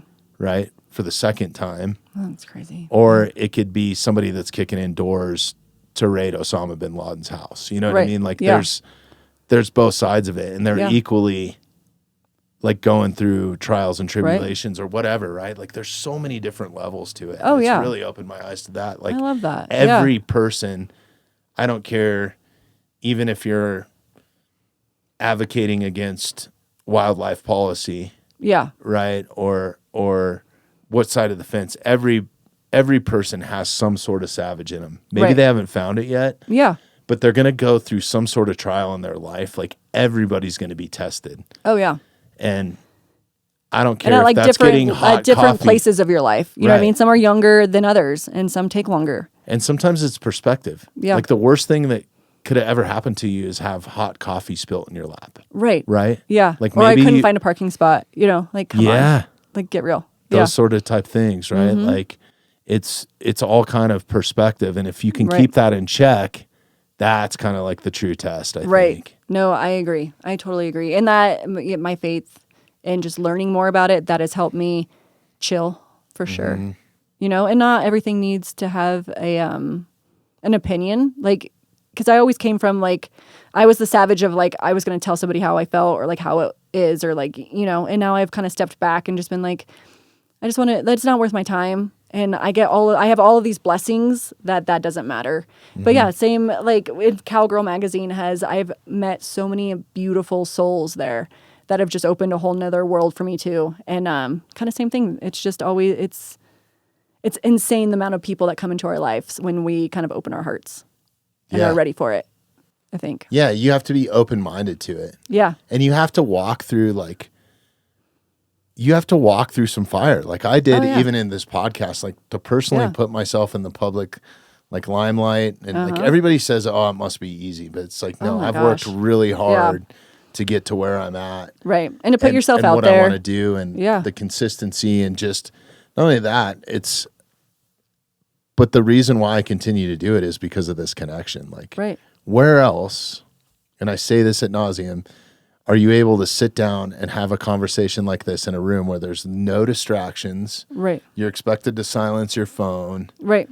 Like maybe in the backcountry around a campfire, but. And we take for granted that that's how it used to be, right? Before there was distractions and you're talking to somebody and they're like scrolling on their phone, which I'm, guilty of doing the same. I work mostly from remotely. So I'm always checking my emails and doing stuff. And I find myself doing that, like when the kids are trying to talk to me and I'm like, what am I doing? I was like, I need to put my phone down and make eye contact. But they said that I read this book, My Anxious Life, I think is what it was called. And he talks about that. He says we are like the most like lonely like generation, like right now, society, because we might have all of the followers and all the likes and all that, but we don't have like personal connection. And that's why it's so hard for our younger generation to have like one-on-one conversations, is because they don't get to do that. Everything's through a device. And so, I think having sit down conversations, and this is becoming the new like media. People don't want to watch the news anymore. They want to see people in real life having conversations about things that matter. Truthful.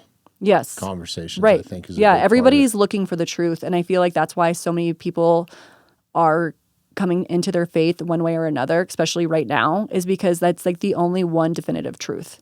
And people are seeking that more now than ever because like they're really, just like with the commission as an example, like you see like their motives behind it. And you're just like, we've been being lied to, and we see that that's a directive from the governor's office. And we see what I've, been in the trenches with the agriculture with Polis since he started, and even before that in Colorado, and with the meat out days and all that, and with our publication, and you kind of start just not trusting the government and the media and all that, and so you crave one-on-one interactions and truth and conversations that you can connect with. I think more now than ever. Yeah, and I think one thing that's really made me realize that, because we got down a rabbit hole of kind of chasing those views and stuff, because it's good for sponsorship, right? Like it's business, more views right? That we have, is business, right? Yeah. And if I want to continue to do this, I do need to look at it monetarily, right? And we're doing fine here, which is awesome. Thanks to all the listeners that have listened, and I think we're like kind of in the perfect space. But we were doing a lot of like kind of clickbaity type, like not really clickbait, because I always, whoever's sitting in that seat, you included, I want to portray them in the best light that I can, right? And it's not about me. Right. It's about portraying that person and why I'm having them on. And we got to the point where we were growing our YouTube, and I had hired some people to help, and they were like, "Oh man, you got to make the short content so it leads them to the episode." So I was like, "Okay, well they were like, we would suggest, that if you get really consistent with it, it'll drive viewership." And we did. We grew like 30x or something in 6 months. Like, it was crazy. Yeah. And some of our short views are still crushing. Like, our best one is actually one called Real Cowboys. And who did I have in? I had, it was Blake Miller. He's a bullfighter. And he was talking about, he said, "I'm not even a real cowboy," or something. And then we made this like clip, and JB Mooney's in the clip or whatever. Oh, cool. But it's just me and Blake talking about it. And it got like 4 million views, and like it had like this little like viral moment, right? Which is awesome. Yeah. And it makes you feel good because you're like, that's what you're doing. You're trying to get your message out there. Yeah. And your guest message, I guess, if you would. But that's what you have to do. But also, I see what you're saying is that people are seeking that truth, though. Yeah. So you can still make it, money at it, but you have to, like, your purpose is there behind it. And that was from a monetary standpoint. And it's authentic. Like, one of those little clips, that made us like $700 here at the podcast, just to be transparent. Yeah. Off of a clip that was 30 seconds. Right. But that many views, YouTube will pay you. Right. Right? Like, so that's pretty decent money, right? So you start making one of those a day. Yeah. And it becomes monetary. If you could get 3 million views a day, right? Right. Was kind of how I was looking But at. then you start chasing that. You kind of start chasing and it, right? I feel that same way about like influencers and like content creators, because you see that too. And then it just gets to like where they finally lose the like authenticness of themselves. And then because like you're always chasing that, like, okay, I need to make this go viral. Well, creatively, I got involved and I had a lot of fun with it, because I've always had this passion for like cinematography, I guess, like Francis Ford Coppola, and just like, how did they do this? And I think that's why I love Donnie Vincent so much, and the way that he portrays hunting is like him and his whole team, like, it's just cinematically is beautiful what they do, man. Like, it's hands down the best hunting content that's out there. I think that is so cool. I agree. Where I was going with that. So creatively, I was having fun with it too. I was like, this is an awesome way to portray the guest, because I can cut to a B-roll of Christine ripping around barrels and then running hounds, and like some of the stuff that we made it was great for 127. Right. And that's what people want to see. Like, it was crazy. But what I started to realize, and what opened my eyes to it, was the Charlie Kirk incident and the Evergreen High School shooting was the same day. So I didn't even really pay attention. It was the same day? Yeah, I didn't even realize really that.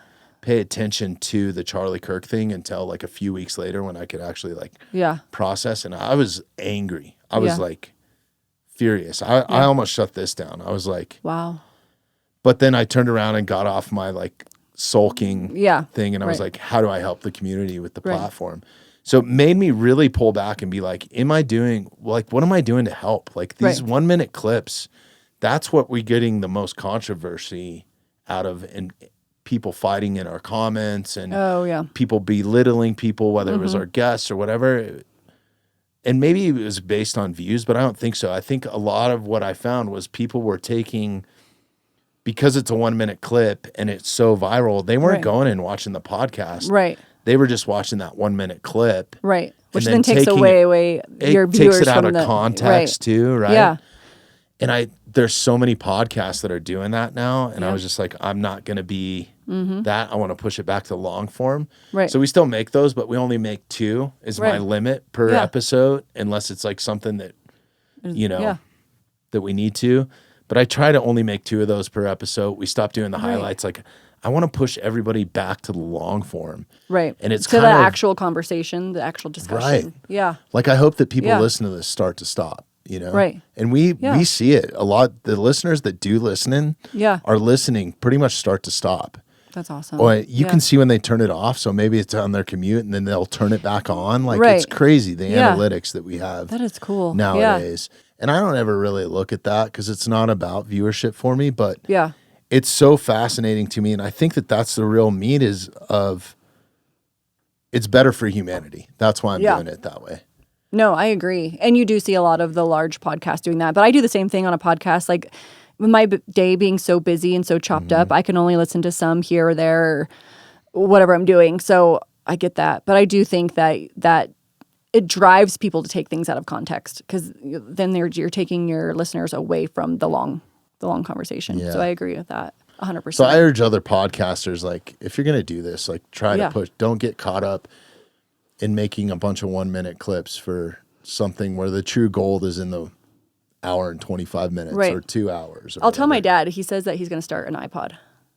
Oh, okay. An iPod is what he calls it. And I'm like, it's funny. Wasn't that was one of Apple's like first? Yeah. Well, like because I kept my dad is like one of the funniest people, and actually Adam and Taylor came down this last summer and spent some time with him, and they were like, he should have a podcast. Yeah, there's certain people. The things that come out of that man's mouth. I mean, that's awesome. It's hilarious. Sounds like we need to have him on here. Yeah, you should. And he has like this little dog that was my grandma's and she had passed away. And when he came home from Iraq, he kind of got stuck with him. His name's Pepper and he's a little Chihuahua. And if you knew my dad, he would, we had German Shepherds growing up and stuff. And so he has this little dog, Pepper, and like his whole life is around that dog now because it's just him and then his cows. And it's so funny, the shit that spews out of his mouth, you just can't. You're just like, and he's completely 100% right most of the time, and you're like, somebody had to say it, right? Somebody had to say it loud, and Tim they just weren't going to say it and like Tim that, he right? is going to say it out loud. So that's incredible. So I love people like that. Yeah, so he went to the doctor yesterday, and he was like, Nancy, which is his doctor. He was like, she said I should start an iPod. And I was like, a podcast, Dad, a podcast. Yeah. He was like, yeah, she agrees. Maybe she'll be my first guest. And I was like, very good. All right. That's awesome. Yeah, I urge him to do it. I think we need it too. Like I encourage people to do it just for what I've gotten out of it. Yeah. Like, and it's kind of my own greed. Like, even though I'm so grateful for all the listeners and stuff that we have, but it's like. When you learn so much.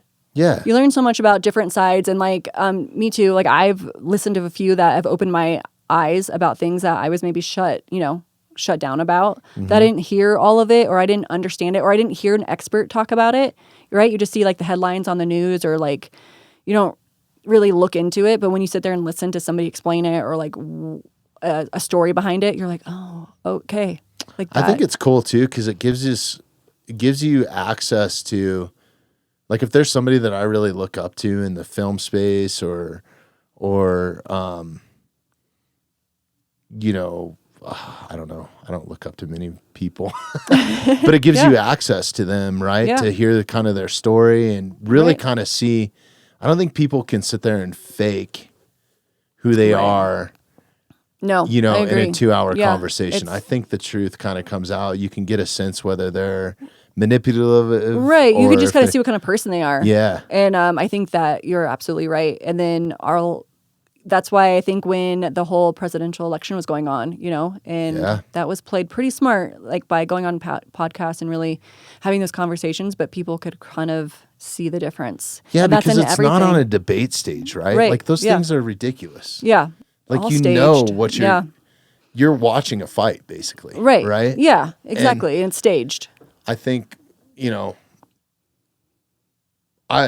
I'm so grateful for everything that I get to do here. Joe Rogan is the king of it all. I mean, we modeled our podcast after that, but being able to listen to some of the guests that he's had on, or like Sean Ryan,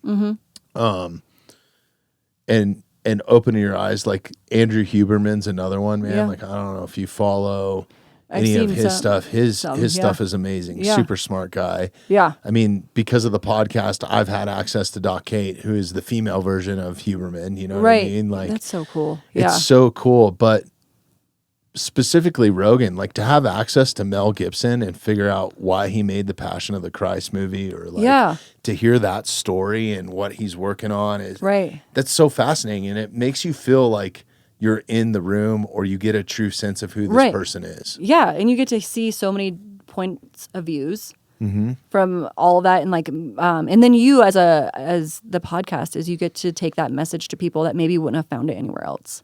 Absolutely. Which is really cool. On all things, like educational wise, they have horse training podcasts, and they have religious ones, and all of them, parenting, everything. There's things that you just are so hard to find by yourself, Googling, or you're just not getting the resources for that podcasts bring to light, which I think is huge. And like that just ties back into people are pursuing truth.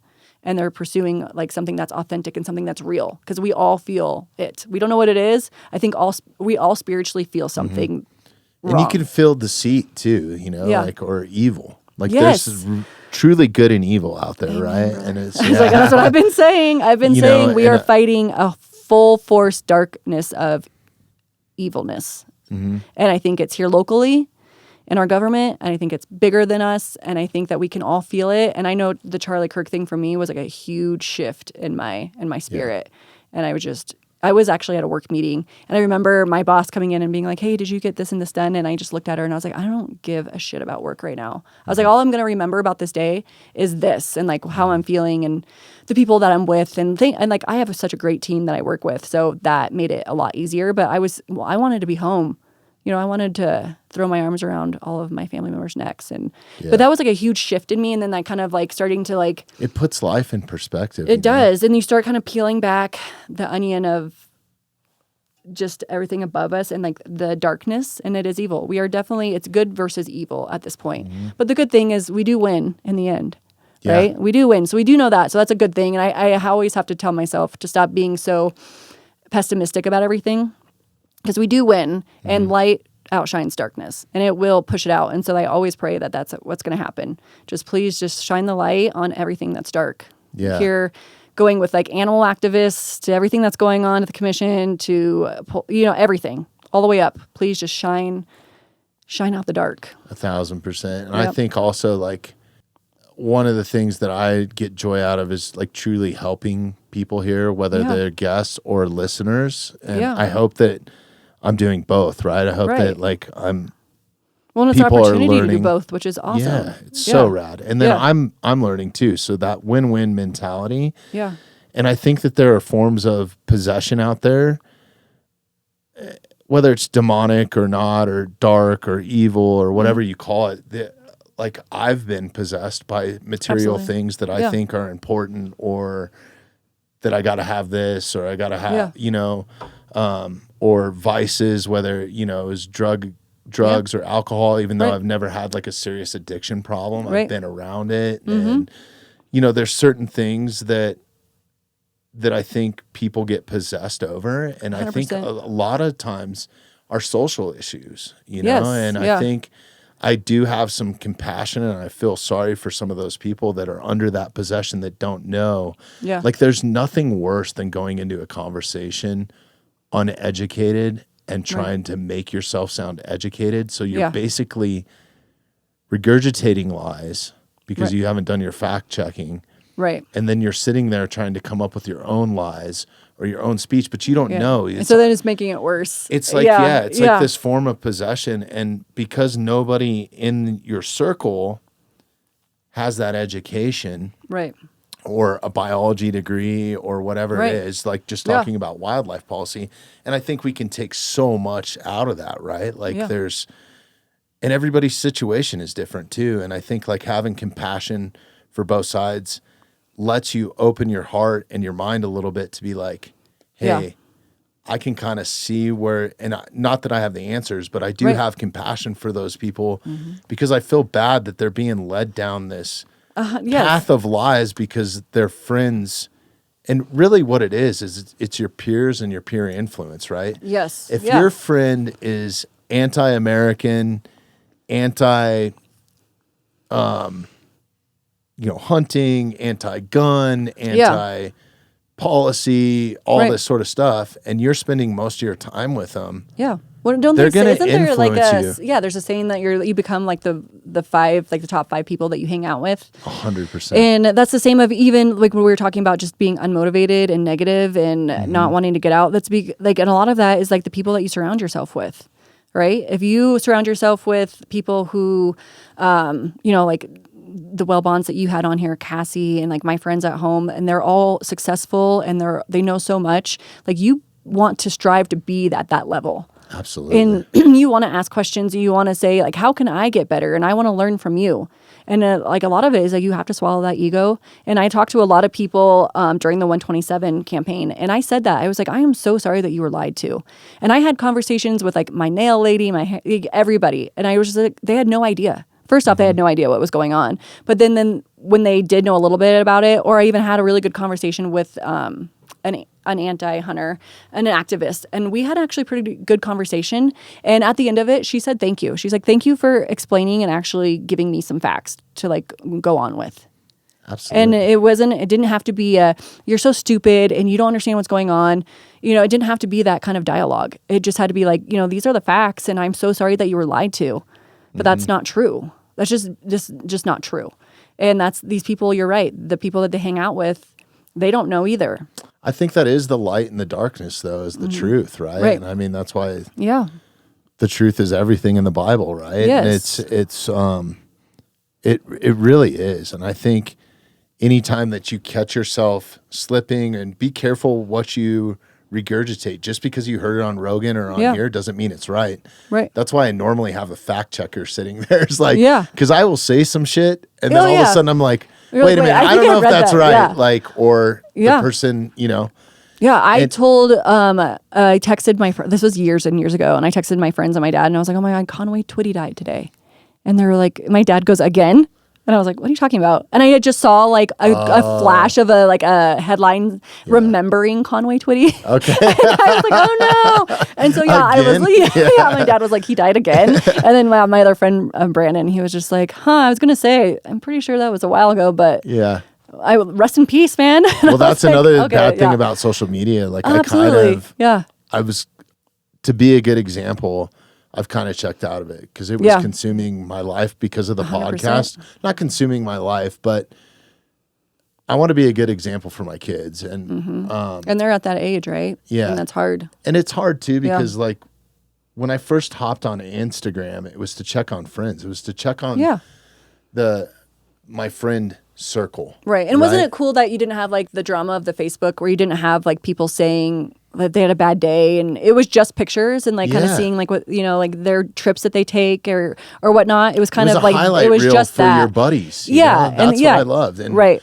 My friends are doing such amazing things. Like, whether they're on tour with Metallica or hunting in Africa or whatever, right? Like there's so many. I have such a vast, diverse friend set. Yeah. It's truly fascinating. And that was one spot where I could go and check on them. Right. Where it got like muddied down is when they started putting other people's feeds and advertisements. And it's just like, and it does that's how I saw the Charlie Kirk assassination. I didn't want to see it. I didn't know what I was watching. Oh my I just thought it was another Charlie Kirk thing. And then I'm like, and you can never unsee that. And then my 13-year-old saw it, you know, and I'm just like, at that point I was like, I am just. Yeah. That's funny. I did the same. And like, I feel like social media too, even though like, cause I do the same thing. I want to see what my friends are doing, but that takes me away from actually picking up the phone and calling them. Yes. You know what I mean? Like just me seeing or liking their picture or commenting on it. That's not the same as me calling them and being like, hey, let's go get a beer. Let's go get some coffee, or like, how are you? So I think that is a bad thing. And like, I think as human nature too, you compare yourself to other people, and it's just, it's just a rabbit hole, and it's just not healthy. And I know that anytime that I've taken a large break from it, I feel so much better. I'm so much more self-aware, and I'm just so much more present with my family and my kids, and I just feel good, you know? And so I do think that there's a fine line there. But, you know, in my business with Cowgirl, I have to I got to know what's trending. I got to know what people are doing. And same with your business. You kind of have to keep in that know. But I think that now, too, is like, you're right. You can kind of take a step back and be like, I don't need to be scrolling through it I don't need to do that. Like, I just need to see what's going on maybe. And like, I limit myself to this, like I'll do it on Wednesday nights or whatever it is. But yeah, it is hard to, social media is just, if I had social media when I was in high school, my friends and I always say this, we're like, I couldn't imagine being a high school girl with social media today. It's terrifying. Yeah. You know, and there's kids, like the suicide rate has gone through the roof with children. Yeah. And when I say children, like under the age of 18, because, if we got bullied at school, which I was bullied by kids. Yeah. And I might have bullied a few kids as well. So it's like, full circle. Yeah. But anyways, you got off the school bus at 2:30 or 3 o'clock or whenever school was out back in the 1900s. Yeah, right? The 1900s. Yeah. Yeah. That's what my daughter said to me the other day. Dad, you mean back in the 1900s? And I was like, that is so hurtful. That's rough, yeah. So anyways, then you would play with like your neighbor kids, and hopefully the bully didn't live next door to you, and probably not, because you guys actually like spent time together. Yeah. So then you would just like checked out, and we were latchkey kids growing up in the mountains with no money. We couldn't even afford a Nintendo. You know what I mean? So it was like there was no excuse to sit in the living room with my mom and watch Days of our life. So I was like, see ya. Right. Like exactly. drop your bag, grab outside, a snack, and on my bike to my friend's house. The same thing. And like, I grew up in a really small school, which is funny because like my kids go to that school now, which is crazy to me. That's cool. But like we were all like, we had bullies, but like we all knew each other, and it was more of like just when you go like kids go through phases, like my boys do it to each other, like where they're just not getting along and they're picking on each other, and then they're fine. I feel like that was kind of like our group in our high school. Yeah, like I sat next to the kid with the trench coat and like the white eye contacts. His name was Tony, and he was really cool. He used to call me all the time, like call my house phone, and him and his friend Justin, and they were like the goth kids of the school. And I was like, no, they're my pals. Like, we're cool. But like, because you would get off the bus, and if somebody did call, they had to call the house phone and like talk to your parents. Right. But we were outside. I was out riding I would ride my horse to my friend's house, and she would ride back and forth. And our neighbor kids were our lifeline. Like, those were our brothers and sisters, and we were outside constantly. Yeah. And these kids now are on, my kid does it too. He plays, what is that? I don't know what it is. This PlayStation. Okay. So he does, I don't know, like Call of Duty or something, which is fine. He plays with some friends online that are like his buddies from school. And then I'm like, you need to get outside. I was like, you are not going to sit here in front of the TV. You really have to limit that. Yeah. Yeah. It's and terrifying. it's a fight. Yeah. And I think that's kind of what I was getting at, is like, now you can't get away from bullies. You're right. Because it's the same thing that we open. When you can't punch them in the face anymore. Yeah, exactly. You get in trouble for that, right? Right. Yeah. Sticking up for yourself. Exactly. Because then it becomes like it becomes a news line, or it becomes a lawsuit or something, because the parents are like, you can't even threaten that you're going to hit somebody. Right. Because then it's violent and it's crazy. It's so wild. Yeah. Where we've gotten to as a society. And I think that and then there's going to be some eye-opening things that hopefully it course corrects a little bit, because it's like that pendulum swing where it gets like super extreme. Yeah. Especially if you're in a school where, there was just a school shooting or something, like everybody's hyper vigilant. Everybody's trying to shut down anything that's even a little bit of a threat. Right. Kids are getting expelled for, Right. And it's like some of those things kind of need to figure themselves out. Yeah. Or you just have people that'll work the system. Right. And especially on the bullying side, because now kids can't get away from bullies, because they follow them home on their phone. Social media is a part of socialism. Right. Not socialism. Why am I saying that wrong? I know what you're talking about. Yeah. I can't articulate the word either. Socialism is way different. I was like, we're not yet. We're kind of leading to that. But no, I know what you mean. Yeah. It is. It's their social life follows them home, and they can't get away from it. And I think it just opens a whole. Kids are just soft these days, to be honest. And I feel like back then that was like kind of character building. Yeah. Right. Like everybody had like we didn't know, like for girls, we didn't have like. We had our magazines, obviously, but we didn't have girls that were our age that looked like models, that were like, we don't look like that. Like, what's wrong with us? And we didn't have people sliding into our DMs being inappropriate. We didn't know, you know what I mean? Like all of the things that they have to deal with as like little minds, I just cannot even fathom. And so they're just different. Right. It's just a different time. And it's the norm. There is hope, because I see... one of the things that really led me to my faith, to be 100% honest, it's the podcast. It's a culmination of a lot of stuff. But after the shooting, I guess what led me to church was my daughter and her best friend are both in high school. My daughter was a freshman. Her best friend over there is a junior, I believe. She might be a senior. Anyways, that should never happen at school. Right. I was in Vegas on a business trip the day it went down. Like, I was getting ready to walk into a meeting with some really, really high level people. And I still went into the meeting. I was like, okay, what do I do? Even if I get on a plane and get home, I can't even drive home. Right. Yeah. Because we live so close to the high school. I'd have to like walk home.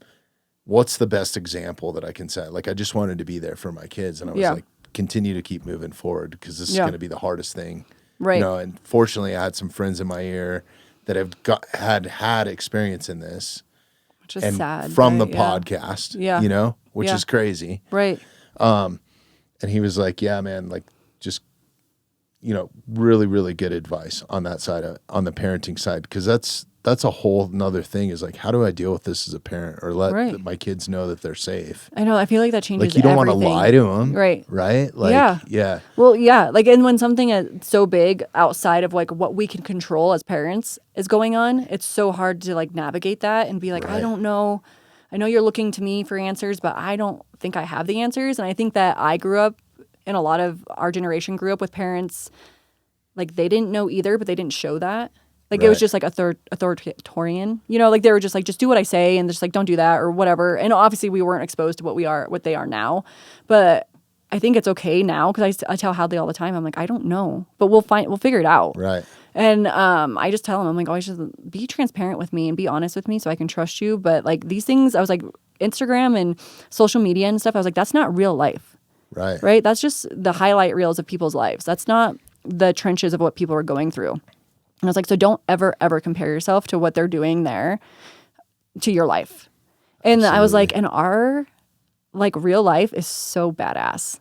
And I was like, he's not allowed to have social media. I was like, but if you did, I was like, kids would hate you because you're just so cool. I was like, you're the coolest kid. And I was like, and that's all you have to sit back on your pockets and think is like, you don't even have to say anything. You don't have to, like, you live that life. And you are a good kid, and you do, you know, he's shot an amazing tom, and he hunts, and he has, you know, dirt bikes, and we do things, and we, you know, like, I was like, that's all that matters. And he's growing his faith as a teenager, which is so cool. And I was like, that is my job, is to make, like, the only thing I can take, like, off this earth is my kids, right? Like, that's the only thing I can take to heaven. So that's, like, where I'm really pouring my cup into. That's a great. Yeah. That's a great perspective. Yeah. Because we can't take, I mean, what are we doing? You can't take the money. You can't take the you can get all of the followers and the likes and all of the fame that you want. But at the end of the day, like that doesn't matter. Where my kids are going to, no, my kids will. And that's my job is to build that and to really pour into them and to see him kind of starting to understand and like go to church and like, it was really cute. My son on Christmas Eve, which was like really our first Christmas Eve church that we've gone to as a family. And I don't think I've ever been on a Christmas Eve. I don't think I've ever been actually in my whole life. So this was my first one. And some really good friends of ours invited us. And my little one they were singing and worshiping and he had his hand up. And I just like looked over and just like tears, right? Because he was just like, he could just like feel it. It was really cool. And I was like, that's the only thing I do on this. Like, man, talk about leading him to a good message and a good guardrails in life. There's nothing better than that, I don't think. Right. And it was actually my daughter that led me to it because awesome. After that shooting, when I traveled home from that trip, I was like, I'm after this trip, closed this really big deal. It all went great. I was like, I'm going to do nothing but focus on the kids for 2-3 days, however long they need, a week, until they feel like they're good. Man, it was hard walking in that door and seeing, you know, like them imagine. And everything that they'd been through. And now all the media, we had media in our yard because we live so close to the high school. And like, it was crazy. So I just opened up to him. I was just like, whatever you guys want to do, like, I'm not going to persuade anything you want to do. I'm just going to go do it with you. Right. So I think the Denver Zoo, which I would never go to the zoo. I hate zoos. Right. Yeah. Especially was the Denver offering Zoo. like free admission or whatever for evergreen families, nice. like to Yeah, kind of get that's cool. people back Yeah. around the public and kids Yeah, because like especially. you don't think about how that shakes their foundation. Oh, it's huge. Like the one place that they're supposed to feel the most secure, and then that's shattered. So yeah, that's awesome that they did that. Yeah, and then just to be in a public place, right? Yeah. Like that's Yeah, what my that's- buddy Brandon was telling me. He was like, you have to get him back into Getting out being there. able to be Yeah. in a public Well, yeah, setting, 'cause right? I mean- and a school setting. And Yeah, because you want. I feel like too. Going back to like kind of what we talked about in the beginning, I feel like that's almost like part of the plan is to spook everybody and to like you want to close up shop. You want to kind of like go back into the shadows and be that when we really should be coming out and being like, absolutely not. I'm going to square up with you. We're not doing this. I'm not going to put up with this in my community, in my state. We're not doing it. You know, my kids they can kill their own elk. They can survive. And I'll be damned if somebody with a kid, like, you know, some radicalized anything's going to come in and there's real life lessons in Yeah. hunting too. I think like it gives me such an appreciation for life. Yes. I think people on the outside that have never done it. If you're not checking out the Mountainside Podcast on YouTube, you absolutely should be. If you like the content that we create here and you want to help support the podcast, please take a moment, subscribe to us on YouTube, and hit that notification bell. They don't see that side of it. They see the grip and grin photographs Right. or the social media posts and like how excited people are, yeah. but they don't see the adversity that you face to get there and Right. the emotional attachment that I have. Like I'm a very, very compassionate person, especially to animals, maybe Right. more than humans. Which most hunters are. Yeah. They're like, you learn at a young age when you're in agriculture and rodeo and 4-H that animal activists, and that is actually a bad term. Mm-hmm. You learn that really early, which I feel like for a lot of people, they don't learn that until later in life, you know, when they realize that like, oh yeah, animal activists aren't really animal lovers. It's so crazy. Yeah. It's almost, I doubt that they've ever experienced anything than watching like some of those videos that like PETA plays, which are Right. horrible. I know. They take the worst of the Nobody worst. agrees with that, right? Right. Exactly. Like, yeah. and That I was think- like what that conversation with that activist was, is because of the wolf deal in Wyoming. And she goes, you gonna tell me that was not, that was Oh, the okay? wolves change And I was like, rivers? that's with the, that guy that brought it into Yeah. So I was like, nobody agrees with that. I was like, if you have a soul, that is not okay. And that is the hunting industry or the hunting community does not like ever support that. the and guy like that like basically tortured the wolf. yeah, right? and like taped his mouth and all that, which you're just like, yeah. It's disgusting. Right. Exactly. Yes, it's disgusting. And so then I mean, I'll go as far to say like I honestly, like out of the wolf reintroduction, even though it's bad for elk population and it's bad for hunting, I think the worst, the species that's getting the worst out of all of that is the wolf. yeah. Like, I mean that they're dropped into a state with 7 million people. Right. There's major highways that they got to cross and contend with. Yeah. Everywhere that they go, they're Where going are to the have activists for them? I know, Like for that's their what like I'm well-being. saying. Like there's been Like there's a yeah. place. There's Yeah. a place where animals are supposed to be, and they're supposed to be Yeah. in nature. And I know it looks like Colorado has this vast wilderness. but you Right, but really it's don't not. understand how it's not really that vast unless you're a backcountry hunter or a bow hunter or somebody rancher, that does yeah. backcountry. Yeah, I run across people all the freaking time. where you So- think you shouldn't, and you're like, what are you doing out here? Like Yeah. seriously. like But yeah. literally 8-10 miles Yeah. deep on foot Yeah. on places where you can't even get horses. Right. I You mean, know? they're everywhere. And, yeah. and you're running into doesn't make people any like sense. 3 people a day. Yeah. Well, I was driving down 285 with Casey one time. And it was kind of because I always stayed like on the southern. So I'd always come up 77. Like that's like my territory from like Jefferson south. Like that's Yeah. like where I was raised and like played around and stuff. So anything this way I'm not familiar with. And we were going through like Conifer and Bailey one time. And I was like, oh, it's pretty like desolate out here. And he goes, no. He's like, there are suburbs and like housing developments over those hills. And like, I've driven through them. Like, it's insane how many houses are out here, and like they're just hidden in the hills, so people think it's just wilderness. And I'm like, it's not. It's hard to find wilderness. I mean, like one of the best things that the state has are those wildlife areas where you have to have a hunting or fishing license to access them, because it's the only place where the animals actually get some sort of reprieve, and not even there. Yeah. Now you have people buying fishing licenses just so they can ride their mountain bike. I'm like, dude. Yeah, don't get me started on those damn mountain bikes. No, but no, I agree. And then, a lot of hunters bitch about the elk sitting on private. And it's like, well, you guys, they don't get left alone either way. Pressure. Yeah, there's so much pressure up there. And most of it, like the Colorado Trail goes through the Lazy Bowl and up that way and really good hunting grounds. And it's just like people push them down and they sit. It's just like hikers and bikers. And, I was like, they get pushed out.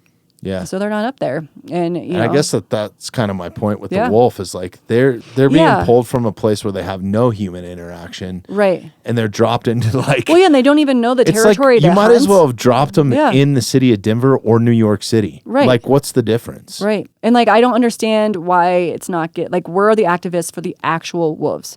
Mm-hmm. Yeah, you want them on the landscape, but do you not care about their mortality rate? Yeah. You don't, like you said, you're dropping them down. They don't know where to hunt. They don't know the territory. They don't know the pack. And they're very like social animals. And to be quite honest, I mean, they're going to migrate back into places where there's not as much pressure. Yeah. They left. And then they're going to get shot as soon as they cross that imaginary line, right? In their mind. Yeah. Wasn't the Wolverines too? Didn't they just like migrate out?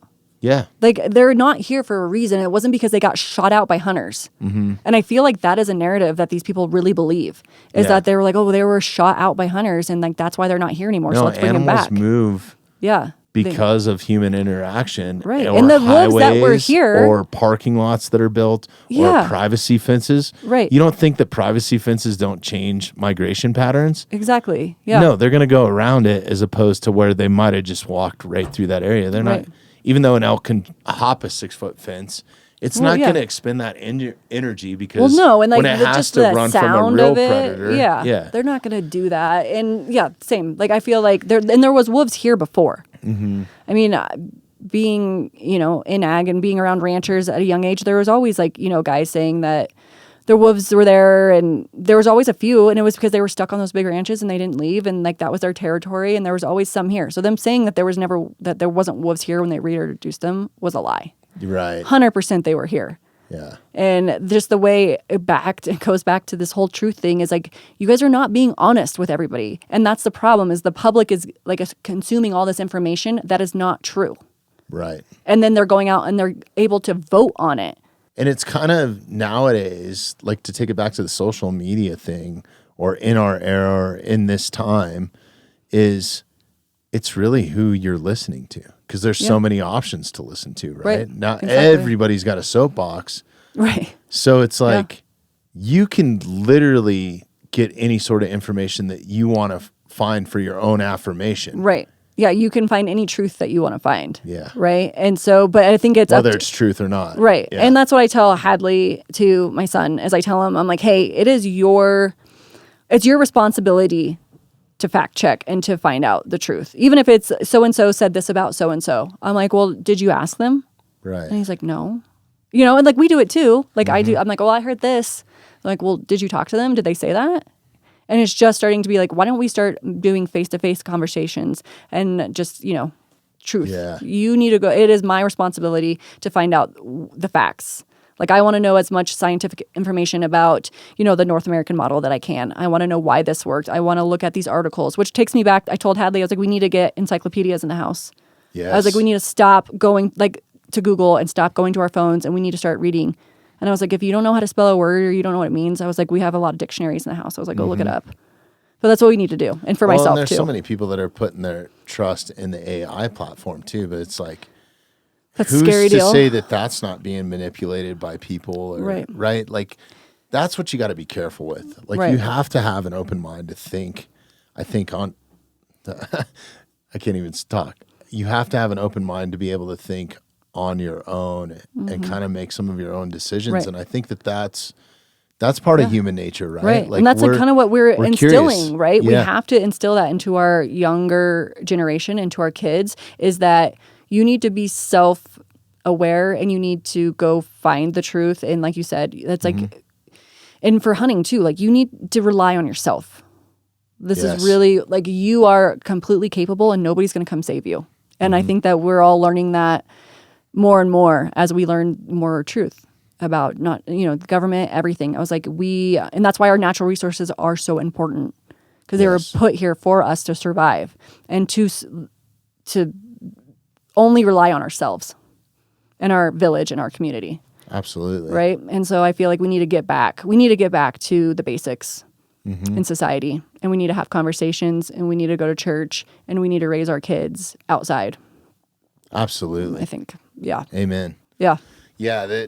It's so huge. And I think, listening to your kids is a big part of that. And that, like I wouldn't have found myself as on a deep of dive in faith recently if my daughter didn't say on that second day where I came home and I was like, I just want to do whatever you guys want to do. They said, I want to go to church. And I went, everything but that.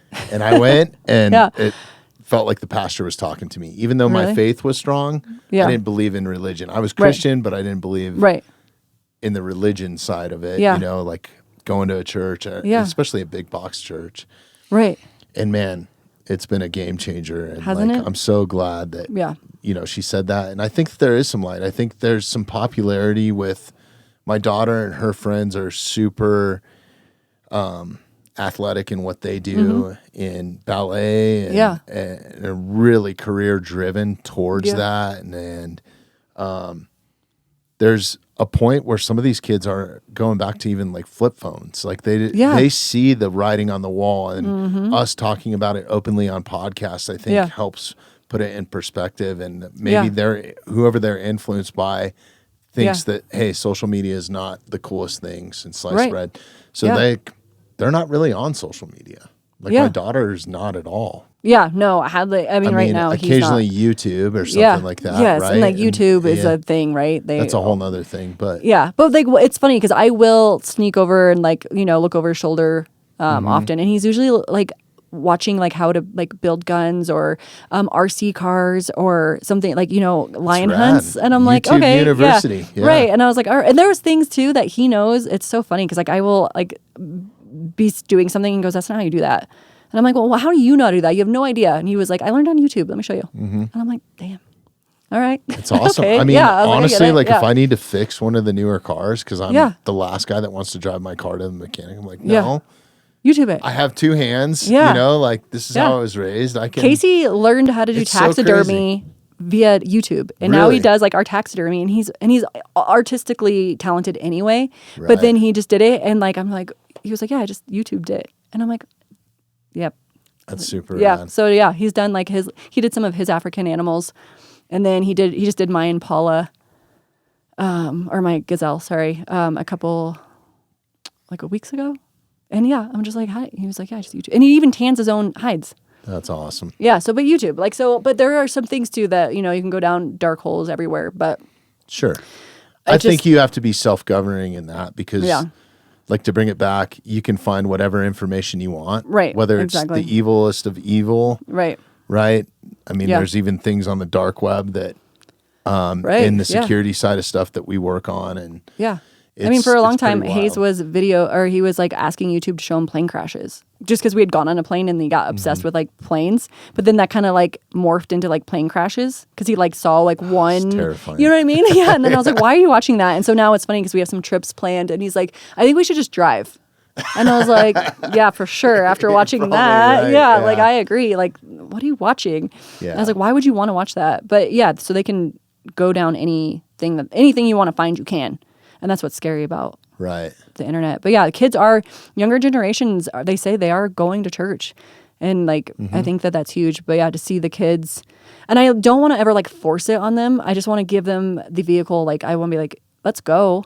And then like, let's talk about it. And it's important. And I'll tell you why. I think it's lead by example too. And I feel so bad for so many years. I kind of was like, it's not nature's my church. Or I would say these things to them. And it's like, Right. Now I'm Or they think that like, backpedaling cause on like they think church, cause like you always see so many bad headlines in church of like molestation, and like people will do terrible things and then go repent on Sunday and be like, well, it's okay because I went to church on Sunday. Right. And cause like I always get that pushback too, even from my family. And I'm like, yeah, but their journey is not your journey.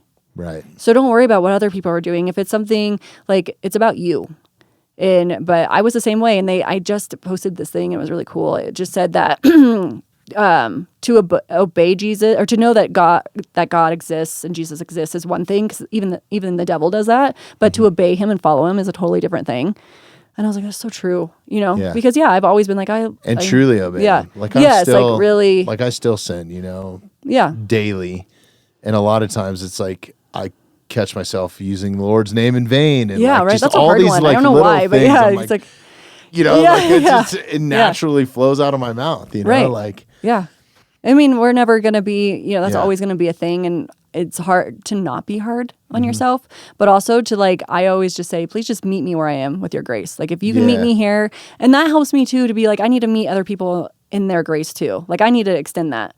Yeah. Like if I can get that, then I needed to give that. And that has really changed my perspective on so many things. To be like, huge. I do not need to have a chip on my shoulder and hold grudges. Yeah. Because like, just because I'm here or I'm in my journey doesn't mean that person is. And it's not I don't need to judge them, and I just want to meet them with grace where they're at. Like absolutely. Yeah, that's kind of what I was getting at with like the opposition on anything, whatever's opposing you, right? Yeah. Like it. Yeah, and they can say and do all the things that they want, but at the end of the day, I feel like we do have a different scope, because that's like trivialist to us. You know what I mean? Right. Like that's little things to us. Like we're focused on the big picture, and I think when you do that, you can step back and you can see like, I'm really thankful, and the gratitude is in your heart, and your heart just kind of gets bigger. It's kind of like the Grinch, our heart has grown. Yeah. Right. And so you're just like, you think differently, right. And you treat people accordingly. Mm-hmm. And you're like, I know that you said that to hurt my feelings, or you said that behind my back, but I'm sure you're fighting some of your own demons. You said it beautifully too. It's who you surround yourself with. Like I'm surrounded by giants. That's one thing that the podcast has made me a better person for. Me physically, where I want to be, health wise, like in all aspects, right? Yeah. Like my perspective on certain things, and it's educated me on stuff that I would have never known, Right. Like, so I think that cutting the poison out of your life isn't a bad thing either, man. If you have somebody that's in your life that's just negative all the time, and make sure that you're not one of those people, right? Yeah, because I catch myself doing that too. Especially with people that you really love. Like you're going to be your truest version of yourself, right? You're going to say your truest things, and it's like, be careful. Yeah, and I think that with that too, though, is like, because I do the same thing. I can get so on my soapbox about the hunting thing and the government, and I will be, spewing that on my closest friends, and then you think about it, and you're like, I don't want to be that person. Mm-hmm. I don't want to be the one that's exhausting to be around. I want to be uplifting, and I want to, You're not, though.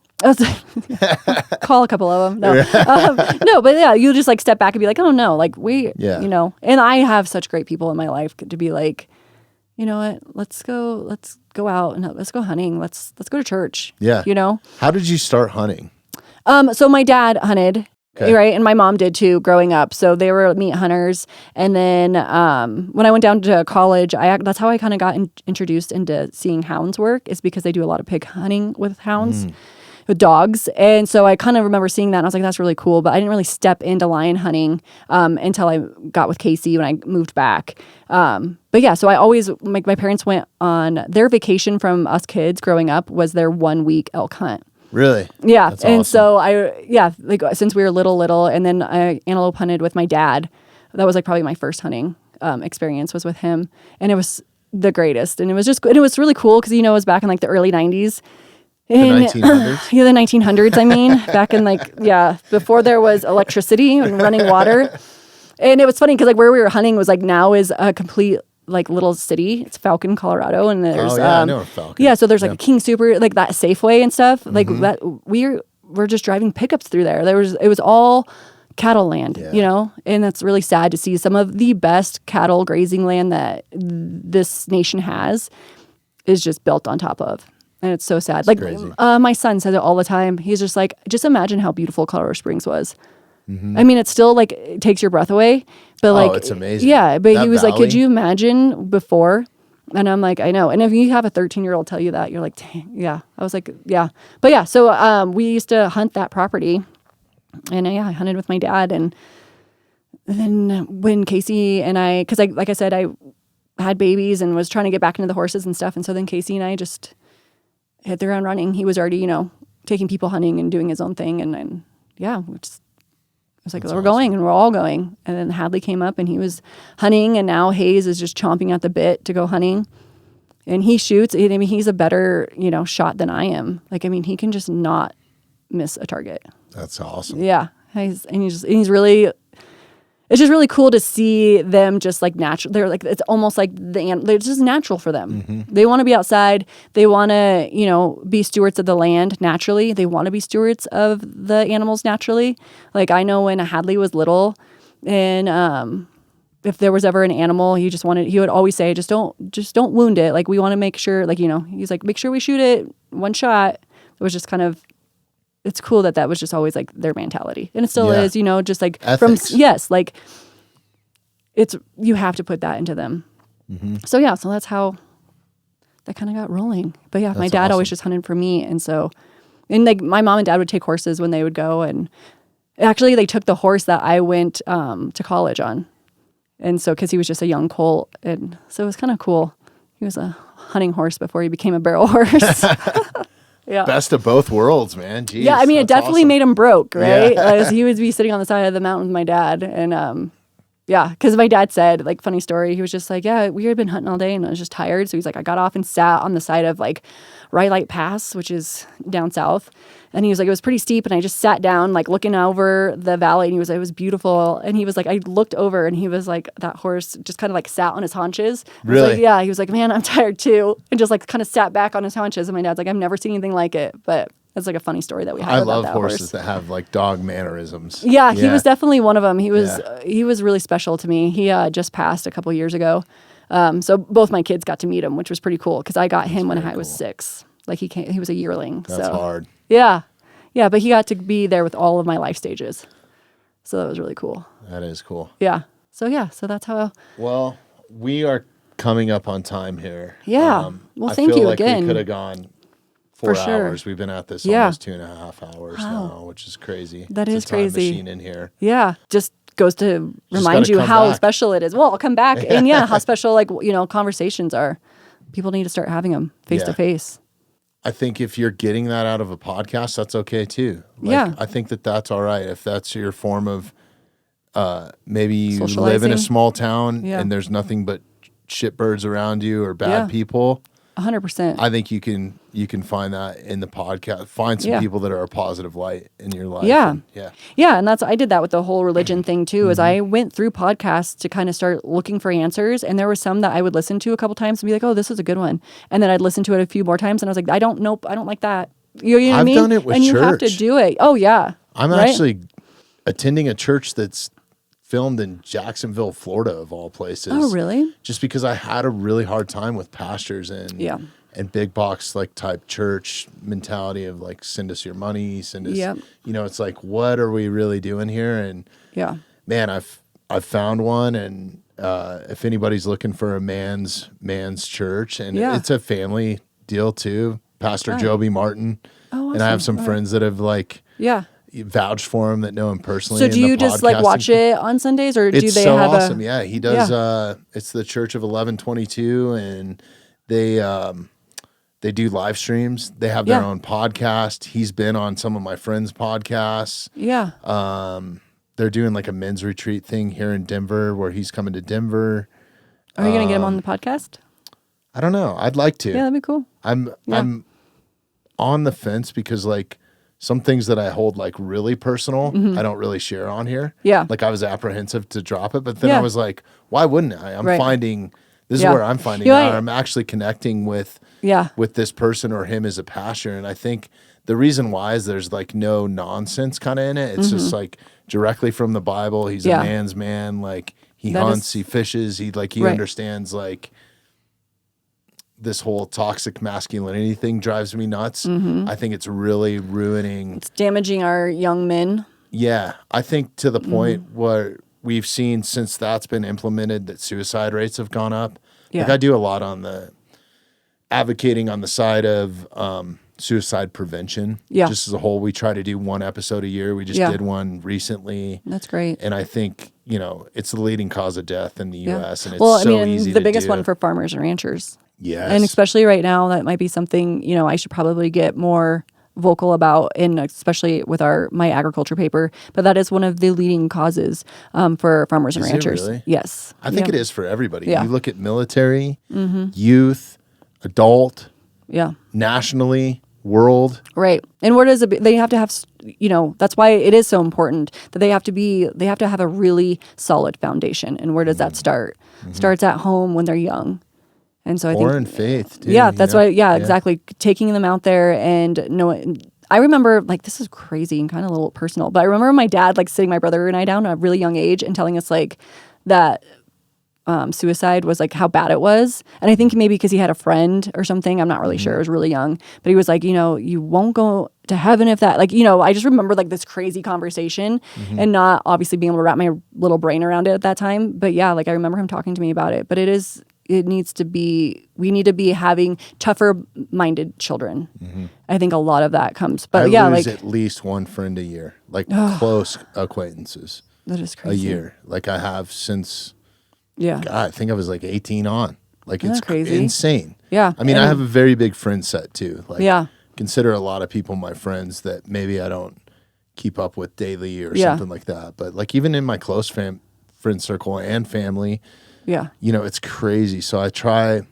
It's so important, and it's it's so sad to think if you look at the statistics of it too.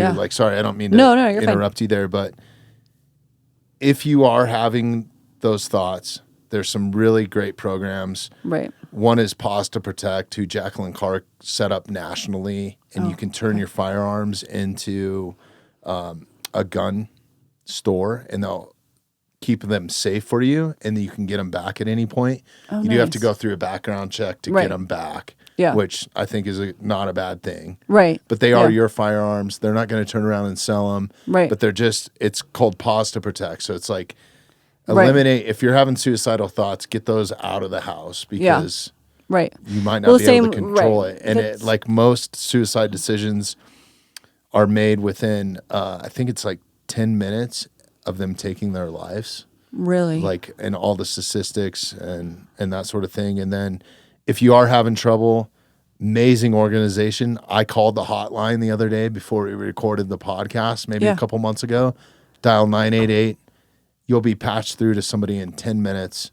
Super nice. No questions asked. They're just there to help.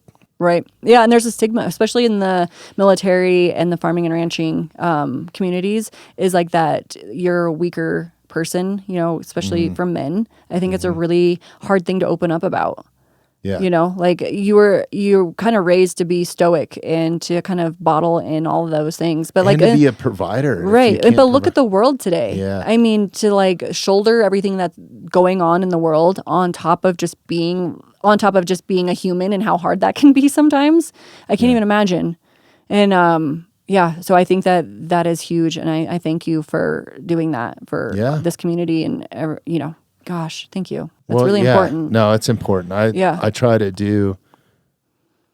I want everybody to win, even though I say this is for my own greed. My own greed is to do good for humanity, whether it's in leading people of faith, helping with suicide prevention, advocating for wildlife because I care about animals. All that's important to me. It is. So.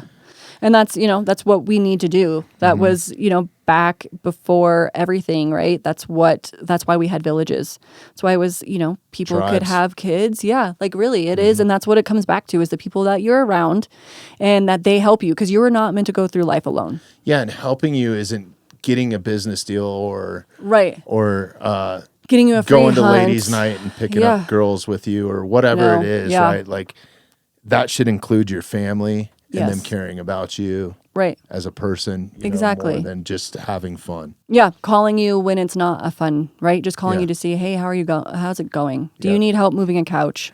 You know what I mean? Something that's really tangible that I know that I could call some friends and I'm so blessed that I do have those people in my life that they would meet me outside the studio as soon as they could. Yeah.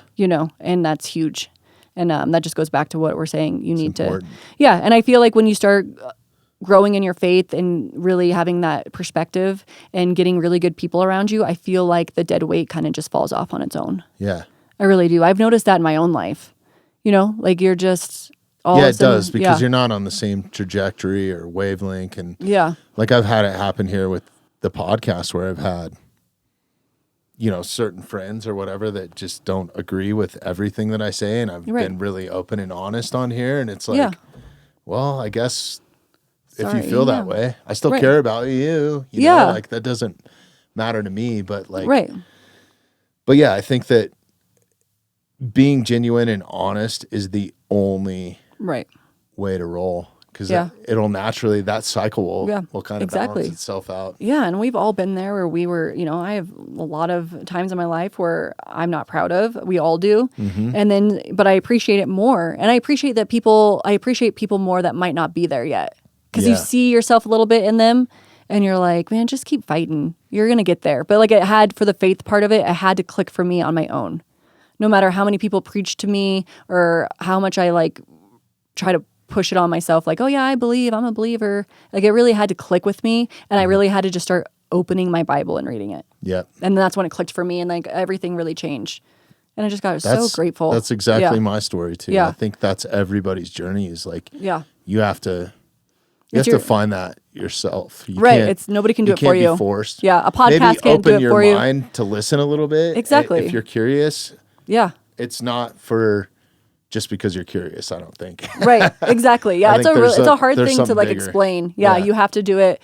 It's your own journey, and there's so many great resources out there, like podcasts. Like you. And I'm so new at it, like new. Me too. So like, don't listen to me, like same. You know what I mean? Yeah, but exactly. It's everybody's own journey. Yeah. And but it has made me more humble, even with like hunting and wildlife and rodeo and everything, because I feel better about asking. I just ask questions. I feel like nope, I want to know. And so I'm going to call this person, even though I feel like, I'm like, wow, they're like way above me and like they're really successful. I don't really want to bother them, but I'm like, you know what? I'm going to ask. I need to ask questions. Because I don't know. And, I know that a lot of my close friends have been great resources for me, for my faith, like Adam. Like, he knows a lot, and I like to call him and just be like, we can talk about it, and it's just great. Yeah. So it's been, I think that I have gotten people placed in my life for a reason to pull me towards there, and the people that 100%. Are pulling me away have dropped off. And I feel like that is completely divine. Like, that is a plan. Same with me. And I'm on that wave, and I'm excited. That's rad. Yeah. Well, thank you so much for driving up here for 2 hours. Of course. Spending over 2 hours with us. We are actually going to end this so you can get home before traffic gets crazy. Well, that's good. I have a big bumper on my truck, so I can just dogs I can just ram through people at this point. But that wouldn't be very Christian. I know. Right? I do something like that. I say it all the time. Like, have you ever I'm driving and I'm just like, giving you shit now. Oh, so. I was like, okay, I need to chill. God would want me to chill. Before we jump though, Yeah. Do you have anything coming up that's big with CRWM? You guys have the calendar out. We do have the calendar out. The Fence Post, Cowgirl Magazine. Like, yes. Plug whatever you want. Take as much time as you want to. Yeah, no. So the CRWM, we have the other commissioner meeting where they will vote on the fur Grand citizen. Junction, right? Yes, Grand Junction. Was that May 6th and 7th? I think it is, yeah. Yes. So that's really important for everybody to try to get there. Because we really need it. We need to keep showing up. We need to just, like I said, we need to square up and let them know that we're here. If you can't show up, go to CRWM, buy a T-shirt. That helps. Buy a hat. Donate some money. Yes. Everything helps, and we appreciate it so much. Just the way that this community really circled the wagons around everything has been truly amazing. And the people that we've met coming out of it, and they're people that, it goes back to us having conversations face to face, or that are really in our backyard that we didn't even know. Mm-hmm. And now are some of like my closest friends So that commission meeting is really important that we get to. The fence post, that we keep you guys up to date weekly on all of these policies, everything that's agriculture that's going on in Colorado, Nebraska, Wyoming, and that's the fencepost.com. And then it actually has its own paper that publishes Monday, so you can like pick those up.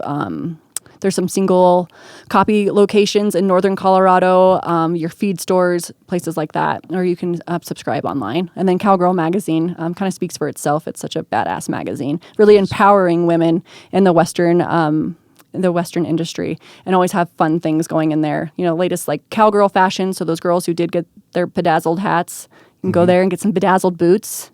Nice. Just kidding. But no, like, so that's, and it comes out, our next issue will be our, what is this? This is, oh my gosh, this is our April. It's our May-June issue, which will be coming out in May. So yeah, look for that. Okay. So yeah, just keep going. Yeah, we have T-ball starts tonight. So that's first thing on the... That's why we got to get you out of here. Yeah, first thing on the docket. The outfitting business? Actually out of Walsenburg. So you can call Casey or Roman. And I can give you that contact information. So, okay. yeah. So, Lion Hunts. Send us the links if you're listening to this right now.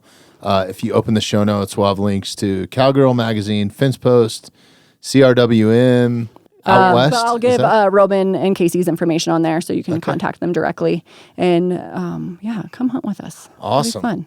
I just want to come run some cats with you guys. Yeah. I think it's something I need to experience again. It's amazing, right? I mean, that's how you know you're doing your true life, your true heart's passion, is because it never gets old and you never are not in awe, which is amazing. Amazing creatures to be around. Yes. Dogs and cats both. So yeah, it's rad. Yeah. So thank you again. So much. Thank you. You always have a platform here. Thank you. I know you do a ton of advocating on the rodeo side for athletes and all that sort of stuff. So don't be afraid to reach out. Welcome to the community, even though you've been in it for the last 2 years. I know. We just haven't had you here in the studio. Well, yeah, we've been in the trenches fighting, right? And then we won 127, which was so cool. And so I think everybody is still riding that high, but realizing we have to go back to work because things are getting muddy again. But like I said, we will win. We already have. Stay vigilant. Yep. Follow CRWM. Listen to Through the Gates. Read the fence post. Yeah. There's a ton of places to get your information from. Yep. So thank you so much. Hey, thank you so much for coming in. I really appreciate it. It's been a lot of fun. I appreciate your platform. It's amazing. Thank you for what you do. Oh, thank you. Yeah. It wouldn't be possible without amazing guests. So. Oh, thank you so much. All right. Let's get out of here. Take us away. Thanks for listening to the Mountainside Podcast. If you haven't had a chance to do this already, please take a moment, follow, like, subscribe, or rate on whatever platform you catch the Mountainside Podcast at. If you'd like some more information on upcoming episodes, safety tips, access to all of our affiliates, and all the badass discounts that we get here at the Mountainside Podcast, check out themountainsidepodcast.com.